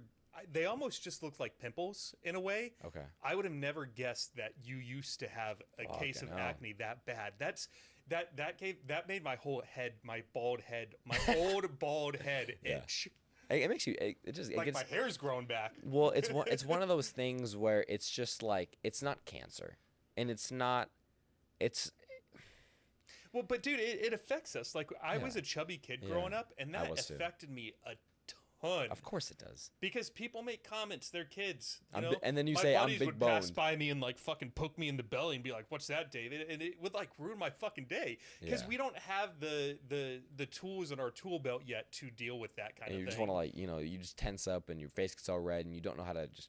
And so then you're wearing baggy hoodies the next day, even Hell though it's yeah. 90 degrees out, Yeah. because I'm trying to hide my belly. And you Yeah. were wearing your hood and your headphones. I was a chubby kid too. We can relate. I was a chubby kid, and that fucking sucked. It was baby fat, and I would say I'm big boned and all these excuses, but it's just the way you grow up. And God, obviously, I don't know how religious you are. I keep on going back to God, but it's, how I feel. I feel that everything happens for a reason, like I've said, and I think that negative affected me, yes, but I think it also has some positive impacts on me. I mean, I'm more of more of a strong character now. I don't know. It's changed the way I see things, and it's made me more sympathetic. I would never make fun of anyone with acne. I don't find that shit funny. Again, it's weird. You don't hear too much about it because there's cancer. There's breast cancer. There's things that are much worse. And if you were to go tell a cancer patient, hey, I've got horrible acne, you want to switch places, they'll 100% do that in a heartbeat. You know what I mean? You don't have it the worst. You never do. However, it is something that a lot of teens deal with. It fucking sucks. You also can't discount your own problems though, because True, someone else yeah. in the world has it worse. Yeah. That's not a healthy road for you to go down. Of there's kids that can't eat in third world countries, so Yeah. I'm depressed because my parents broke up. Well, I'm just gonna write off my depression because I still have food on the table. That's Yeah. not healthy either. So I get what you mean, but I'm also Yeah. just trying to tell you that No, and the right. audience more so, Yeah. that if you're going through something, don't just write it off because someone has it worse. If you're stressed about something, that stress is still a valid thing. It's valid, yeah. Sometimes it helps me realize, because I'm not going to be bitching about not getting a new Xbox, or it just helps me kind of come back to myself and be like, John, you don't have it that hard. But it's, yeah, very true. You can't always just write it off that way. It's interesting. It's something you don't hear about. And I wanted to bring it up, and I'm really glad that card came up. It was a hard question to answer, and that is my biggest failure. It's not a failure. It's just something that happened genetically. But yeah, no. And from a big brother standpoint, I'm glad it happened to me, because however my sister deals with that, I want her to have the best experience she does possible. I want her to see dermatologists. I want her to not go through the shit that I went through. Is the 11-year-old experiencing any of that right now? It's not too bad. We'll see what Your happens. voice just got so high. Yeah, I know. It's not too bad. Sound like a fucking orchestra. Yeah, I mean, Welcome to puberty, it's little not- brother. sometimes, yeah, man. I think I'm past that point. I don't think I'm 13. I think my balls did drop, but excuse my language. We're more than 10 minutes in. 2 hours and yeah. You're like, really? 9 minutes in? God Fuck me, damn, man. this is forever. Yeah, dude, no, I don't like talking with David anymore. No, I feel like I'm sitting talking with Santa Claus right now. The age, man. No, I'm just kidding. My God. Well, see, you made it a point. Now I have to go back on that. It's not too bad on her, I don't think, but we'll see. Girls hit puberty faster, and so I don't know how bad it's gonna hit her, but I just want her to have the best. She thinks I'm a mean big brother, and I tease her a lot, and I'm guilty of that. I'm a big brother, and she'll understand it, but it's fun to tease her. But I don't know if is she gonna watch this? oh yeah, she'll watch. I think. Is yeah. he a mean big brother? He seems like She's such gonna go, a "Yes." good dude. Granted, I'm not his little sister, and Oh, I if could you beat were, the it'd be- shit out it'd of be him if he ever really pissed me off. So me and him have a different relationship than you and him have. But Yeah. still, he's a decent brother, right? I'm a solid. Could you brother. be better? You don't have to say how. You could just say I yes could or stop no. teasing her, man. Yeah. Yeah, No, just but stop but teasing it's her. just she's there. You know what I mean? I'm losing the audience so far now, but no. I think I know I'm a good big brother. I tease her a lot, but that's part of being a brother. You know what I mean? I keep telling her, she's like, no, it's not. But anyway, I really do want the best for her. And acne is huge in teens, and I think that's just it's comes back to cyberbullying and whatnot, and it's an insecurity. It fucking sucks. It does. Before I ask you my last two questions, how has your first Go ahead and take your drink. I'll talk about something for a second. No, I go don't ahead, know go what ahead. I'm gonna. Oh, I know what I'll talk about. If you're listening, we are having our first podcast in front of a live audience on Saturday, February 28th at 1 p.m. at the Austin Public Library Central location downtown. If you would like to go, this is going to be invite only in a way. You can send an email to sitbackwithdavid@gmail.com, and if you scroll down in the show notes, there's also going to be a link so that you can ask to be invited to the live podcast. It's going to be a hootenanny of an event. It's not just going to be me and the guest talking the entire time. There's going to be a lot of other things going on. So if you live in Austin and you would like to come to the first live David Saturday Night Sit Back episode, that's going to be on February 28th. Scroll down a little bit. There's a link and you can sign up there. Also, if you have liked this episode, do me a favor, subscribe to the YouTube channel, follow the podcast on Spotify, and follow on Apple Podcasts. And the reason is that I'm asking you to do this is because I believe that stories like Jon's can have an impact on young adults all across not only the U.S., but in the 60 different countries that this podcast reaches. We don't know who could benefit from this story, but the only way we can reach them is with you. Jon showed up, he did his job. I showed up, I hosted the podcast. Now it is on you to hit that follow and that subscribe button so that we can spread this story to whichever young adult needs to hear this. So do me a favor as me and Jon wrap up this episode and go hit that button. And my commitment to you, by the way, not only are you spreading this story to someone, but I will keep finding awesome guests like Jon to give you completely free episodes with people who have never been on podcasts before. So most of the content on the DSNSB platform are conversations that you literally can't find anywhere else. Think about the biggest podcast that you know. These guests are not on there. So I will keep finding these guests for you if you do that small favor for me, which will take 30 seconds of your time and absolutely none of your money. And again, if you live in Austin, I would love to meet you in person on February 28th. Fuck yeah, David. Do your shit. Hell yeah. I'm doing my shit. Hell yeah. That was badass. You didn't even look down at the script. I didn't need it. It's all up here. Oh, wow. You do every episode or no? What? Yeah. Do you do it every episode or no? No, we just booked the venue and got everything locked down that I feel like I can finally start announcing the live episode. Yeah. So I've only been talking about it for a couple of episodes now. It's invite only? Yeah. You better fucking let me be there. I want to be there. You want to come? Hell yeah, I want to come. You can come. Hell yeah, that's sick. I'd love to have you there. I'd love to be there. So, Austin Library, what day? February 28th. It's a Saturday, Okay. 1 p.m. Where is it? Austin Public Library. Austin Public Library. Downtown. Okay. What time? 1 p.m. 1 p.m. Better be there. Will you bring a couple friends? If you want me to, yeah. Bring one I'll friend. bring the whole fucking city. On my back, yeah, hell yeah. You'll just bring all 80 people? We 80. don't even need to announce it anymore. No, was it 80? Yeah, You yeah. said the whole city. There's 2 million people here. I was going to say, was there 2 million? Damn. A lot of I think that's the population of Austin Holy right now. shit. I thought it was like 8 million. Wow. It's crazy. That was a good promo. That better be on your TikTok. Well, You got to clip we'll that and put it on your TikTok. I will put it somewhere. I will. I was trying to give you little ad libs, like you're like $0. I saw you out of the corner of my eye. It's like, my One dog, thing. he's got me. I wanted to do more. I was like, I don't want to take away from his thing, but anyway, yeah, good shit. I didn't know that. That's really cool. Yeah, dude, I'm very Live. excited. First Fuck one yeah. ever. I can't wait. Who's gonna be the guest? Who's the lucky guest? I'm not telling anybody. Oh, damn right. Better be someone important. Everyone on the show is important. It is someone that I've recorded with already, and that's Okay. the only clue I'll give, because what I was waiting for was for a guest that I was excited enough about. I was like, that's my person. Yeah. And this individual came on, and I wanted to wait. I didn't ask them on site. And about 3 weeks later, I texted them and I said, hey, I've had this idea I've been wanting to do for a while. Would you be interested in being my guest? And they said yes. Yeah. So Hell once yeah. that happened, I booked the venue and got my tech team up and running and said, hey, this is what we're doing and when we need to have it done by. And they all said, well, it's not they, it's one person. He said, yeah, we can make it happen. So I said, all right, cool, let's do it. Yeah. I only got one guy. Yeah. It's just one guy. Yeah. A very talented guy. That brings the tech issue I was having this morning. I probably could have fixed it on my own in like 3 or 4 hours. I texted him. I was like, you awake and free by chance? And he's like, yeah, give me a call. So I FaceTimed him. 5 minutes, he fixed it. I was like, dude, you're a fucking wizard. Yeah. Shout him out. What's his You're name? a fucking wizard. Go check out The Broken View. He's the drummer. His name is Tyler Hayes. Yeah, I plugged them to you already. Shout out Tyler. Yeah, shout out Tyler with The Broken View. They just released a new song called Too Soon. It is a banger. It's a banger. A hell of a rock song. So if you're doing like a 1 rep max this week and you need something to tickle your eardrums while you're doing it, check out Too Soon. It's The Broken View's latest released, and you can find them on YouTube, Spotify, and Apple Podcasts. Tyler's got you covered. Yes, he does. Hell yeah. Yeah, well, good promos. Yes, sir. Thank you. I better be next. Go follow the What Jon am I gonna Schorle. promo? Hey, you want to learn how to get skinny? No, I love you. No, dude, it's all good. I'm the little twink. I'll teach you. These promos. Oh man. You're a strong dude, though, man. Like you put up some. Come on.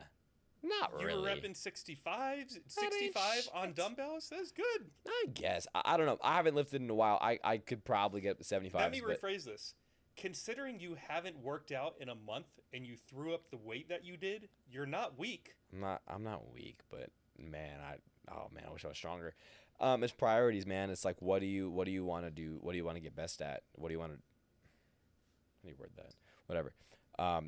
Right now it's boxing, and so I've been so focused on just boxing, and so all my time and I make sure to work out once a day, if I can help it, which there's a lot of days I can't. That's my goal, is to work out once a day, rather if that was before my knee injury, if that was running, or if that was lifting, or if that's boxing. I believe that everyone should at least aim to go once a day, do some sort of workout, rather if that's cardio or if that's working out. So Yeah, move. Go do some Zumba. Go do some yeah, go yoga. Go sweat. run. Go swim. I say that someone go sweat. Go do something. Thad. Sweat. Well, I don't want to tell him because he'll wake up from his nap if I say the W-A-L-K word, but Go pro. yeah, Yeah, he needs it. God damn. Yeah, it just keeps getting away, huh? Yeah. You sort of just touched on this in a way, which is funny. Okay. I have two more questions for you. Yeah. With where you sit in life right now, what's your main focus? What's your main goal? What do you want to accomplish in the next year, 10 years? Like, where do you see and this answer will change. You and me Yeah, both hell know yeah, it it'll will, change. yeah. But with where John sits right now, what are you focused on? Life goal: be rich and be happy. That's the life goal. That's been a life goal from when I was a kid, and that will not change. I will be rich and be happy. Why do you want to be rich? Fuck, money is power, man. And money, Is it? money buys happiness, and that's okay. Does it? Okay. If you've got all the money in the world, maybe not. If you've bought everything, and my dad always goes to is, you ain't buying the right things if you don't think that. Okay, that's a whole different conversation. But I think money's power. That's a fact. Money buys happiness. I think that is pretty close to a fact. I mean, even if you were to buy everything in the world, you've got everything you've got. I think if you were to go out, and if you're not a total psychopath, if you were to go out and give money to a homeless man, that would make you happy. I think money buys happiness. And, going back to the realistic side of this, just being rich in general to me is important. Being wealthy and making sure my family is well off. And the time I do get rich, I want to structure my kids to where they're not spoiled brats, and that's got to be a hard thing to do. But I believe that money is 100% happiness. In a way, not 100%, but I think it can buy happiness in some ways. Maybe. You don't think so? Are you happy right now? I'm happy. I ain't rich by any means, but I'm getting there. Oh, you just debunked your own argument. Yeah, that's true. Well, okay, I'm happy. I didn't say you can't. You can be not rich and happy. That's true, but I think that, man. I'm not saying you shouldn't strive Yeah. to build wealth. I'm not saying that at all. Yeah. I think money can buy happiness. I think it does. If that's building your friends up, I think if that's giving money away, I think it does buy happiness. Is it your whole life? No. But Do you think if you gave your friends money, that would make you better friends? I don't know. That's an interesting one. On paper, yes. On paper, it would. But it would You also. think it would? It, If you Venmo'd Mason $1,000 right now, in 3 months, do you think that would have a meaningful impact on your friendship? I'd have something to guilt trip him for. Hell yeah, Mason. I gave you that one. You better be there. I gave you that whatever you said, 1,000. So wait. Okay. Wouldn't it feel better if Mason just had your back because he loved you as a brother and not because you had to bribe him? That's the thing. I wouldn't want to buy friends. That's the last thing you'd want, is to have bought friends. And that's what happens to a lot of rich people. That shouldn't be the sole reason why you're friends. If we're already there, if we're already brothers, we trust each other no matter what, we're already at that point. And if I get rich tomorrow, I'm going to have his back. I think that would make me happy. I think. I'm not there yet, but if I were to help him out financially, it would make me happier, because we're already at that point. Okay. It's an interesting question, and I'm going to look back on this and just like, John, what are you talking about? What I did think you say? I think You're yeah, going to come no, back I'm in a gonna come year back. and you're going to open the episode by saying, I apologize for everything. Everything I said, I guys. get what you mean. Even like me, I have a little sister and she was going to New York for the first time and she's only 18. Wow, that's weird to say. You're my sister's your age. God Oh, damn. wow. But she's going to Manhattan for vacation. Yeah. So I Venmoed her a few bucks because I know that she's not rich. But at the same time, I wanted her to be able to go to Manhattan, New York, and if she was window shopping, to be able to buy that thing. If she saw a restaurant that she wanted to eat at, to be able to eat at that restaurant without worrying about like, fuck, I already paid for the plane ticket, the hotel, like, is this going to break my bank account? So I will agree with you. Did that make you happy? Yeah. Yeah, it did. It made you feel good internally. But we also have 8 other things other than just the fact that I Yeah. can send her money Yeah, of that course. have made us close in our Yeah. history together. It's not the only thing, but I think it's not negative. Unless you have people that are around you for the money. I think money can buy happiness. It doesn't all the time, and that's not. If you're Jeff Bezos, you've got all the money in the world. Does it always buy happiness? No. You have everything you want. But I think it sure as hell does. If you're from ground zero, I think money does buy happiness. People want to disagree with that all day. You ain't buying the right things.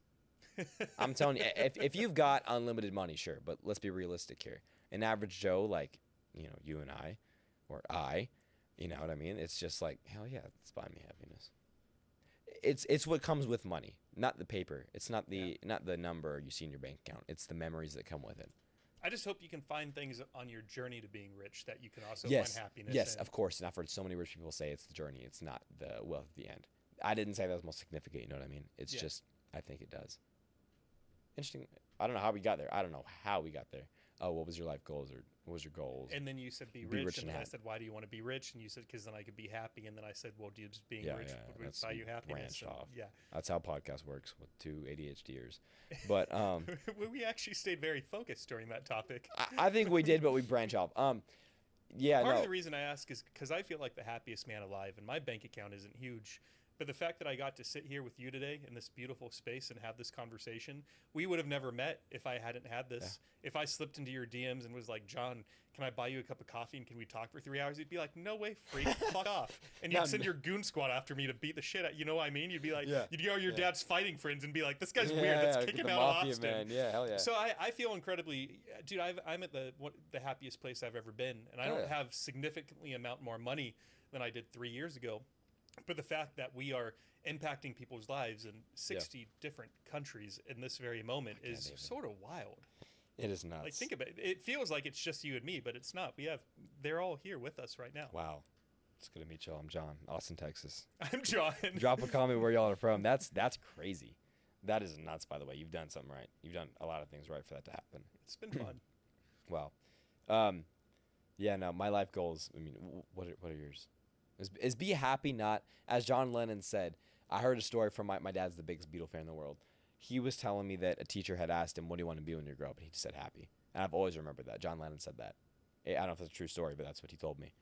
And I've always envied that. That's what, I don't care. I want to be happy and I want to have no regrets. Those are my 2 goals in life. Happy, no regrets.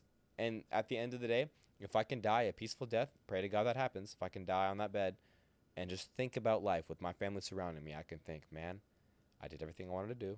I had fun. I made my mistakes, but I'm going to go see the Lord now. It's my time. That's all I want to do. This sort of falls under the umbrella of being happy, but mine is that I always want to have a strong community. Yeah. I don't want to be lonely. Yeah, of course. People around you. I want to have friends and people I love, and I know they love me just as equally. Yeah, of course. And you want to have real friends, too. You don't want fake friends. No. Yeah, and you know when you have real friends. Yeah. They'll do shit for you that... They bring me donuts. Yeah, right there. Oh, yeah, they fatten you up. You don't want to be fattened up. Yeah, of course. All right, you ready for your final question? I can do 5 more questions. Yeah, let's do it. Let's do the final one. We did. Wow, I said we weren't going to do 3 hours, and we did 3 hours. Hell yeah, we did. Yeah. All right. What you got So, for me? after I'm done asking the question, I'm going to switch it to that camera, and I'm curious. Oh.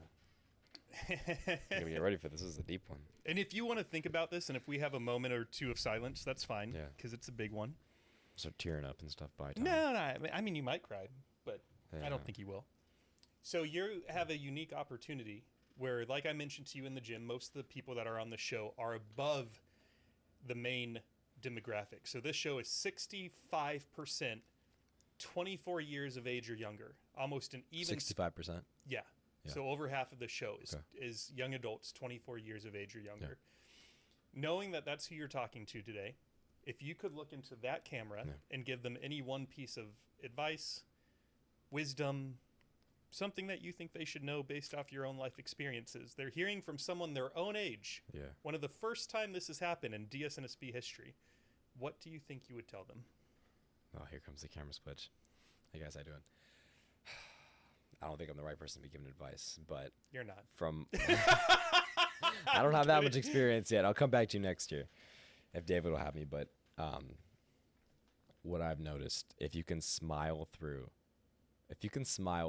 your discomforts, your unfortunate times, if you can find some peace in your heart, I think that's the key, and that falls under the umbrella of being happy. I think if you can figure out a way to find peace in the negative things that happen. I've heard so many stories of just negative things happening. If you can forgive that person, forgive whatever happened to you, it just makes you a happier person. So to answer your question, I would say if you can just be happy through everything and anything that you possibly can and enjoy and take moments of your life. So when you sit on that deathbed and you can reflect back on your life, if you can truthfully and honestly say, I don't have any regrets and I'm happy, the end. I think you've done it right. That's the biggest thing I can think of. I've got little things, but the biggest thing I can think of is honestly just be happy and have no regrets in life. What's one little thing? Oh, just fucking do the right thing. Oh. Boring stuff like that. Do the right thing. Buy your mom flowers every now and then. But it all falls under the same umbrella of what I'm trying to get at. If you can just find peace. There's so many times that a negative thing has happened. I want to go after that person, especially like with fighting. It's like you want to resort to I want to go kick their ass, but you can't. You can't. That's not our job as human beings. That's not why we're put on this earth. You know what I mean? So I think if you can figure out a way to be happy and be confident, be all these things, but at the end of the day, just be a positive person. That's one of the biggest things you can do. And it's hard for people. And I can't really talk because I've had a pretty good life so far. You know what I mean? I've been blessed to be part of these great things, such as this podcast, and to have good people around me and a good family with 2 parents. I've been blessed with that opportunity. So it's like dude's going to be listening to me like, man, he doesn't have it as hard as I do. So it's hard coming from me, but from my experience, if you can just be happy and be positive, that's the biggest thing. Huzzah. That's that. Have you ever heard that word before? I have. Okay. I am that old. I don't know if it's an age thing. I think it's just like the weird dudes say that. And I'm around the weird dude now, so I'm hearing it, but huzzah. Is that how we're end this fucking podcast? Is on huzzah. We had all these great times and you had to ruin it with huzzah. I'm pissed off now. You had to say huzzah? Are you serious? Could have said thanks guys for what? Huzzah. You should end all your episodes with huzzah. Like the last word you say every time is huzzah. You should do that. Maybe I will. It's not the great around here. I wouldn't expect you to know that show. You're young. I'm old. And we get it. Yeah, what is it from? I've heard it's it. It's a show called The Great. I mean, it's not from a show called The Great, but yeah. I picked it up from a modern show called The Great, and they say it in there all the time. It's a show about this dictator in Europe, and whenever him and his people do something, they take a drink, and then they raise in the air, huzzah, and then they slam their drinks on the ground. When was it made, the show? In the last, 5 years, since COVID. Oh, really? I thought you said it was an old show. Like, I'm not old enough. It's an old people show. Old people show. I doubt knowing what I know about this show, there's a lot of 18-year-olds sitting around watching The Great on their Saturday night. No, I'm still stuck on Big Mouth and SpongeBob. That's what I'm saying. Yeah, I didn't watch. I don't know what huzzah means, but it sounds like a cool word I've heard. When John heard me say that, he probably raised his drink and was like, I finally like this guy. Huzzah! And then Lana heard him say that from 2 rooms over, and she's like, I don't even know what we're doing, but huzzah! And your whole family is celebrating That is right not now. what happened, David. You don't know. You don't know. They could be. Yeah, we'll see on the 18th.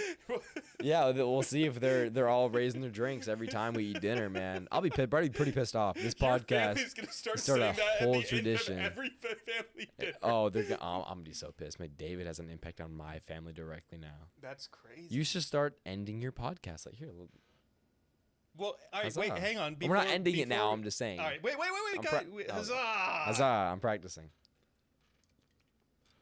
I was gonna say, please just don't slam your drink on my ground. Oh, that'd be funny. Drink goes everywhere. I don't even know what I ruins would do. I mean, I would be in a coffin. I'd probably be in more shock than seeing a man get decapitated in a gladiator battle. I'd be like, what the fuck is John thinking? It comes full circle. We've known each other for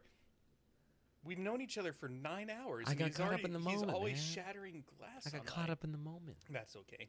How did your first podcast go? Fucking great, David. It was great. Thank Dude, you this was so much. great. You're a very articulate speaker. I might Thank you. backpedal on that when I edit this, Yeah. but you don't have any filler words. You didn't have a lot of likes. You have very clear train of thought. You're a very good speaker. I appreciate that. I spoke at my grandfather's funeral and I heard the same feedback.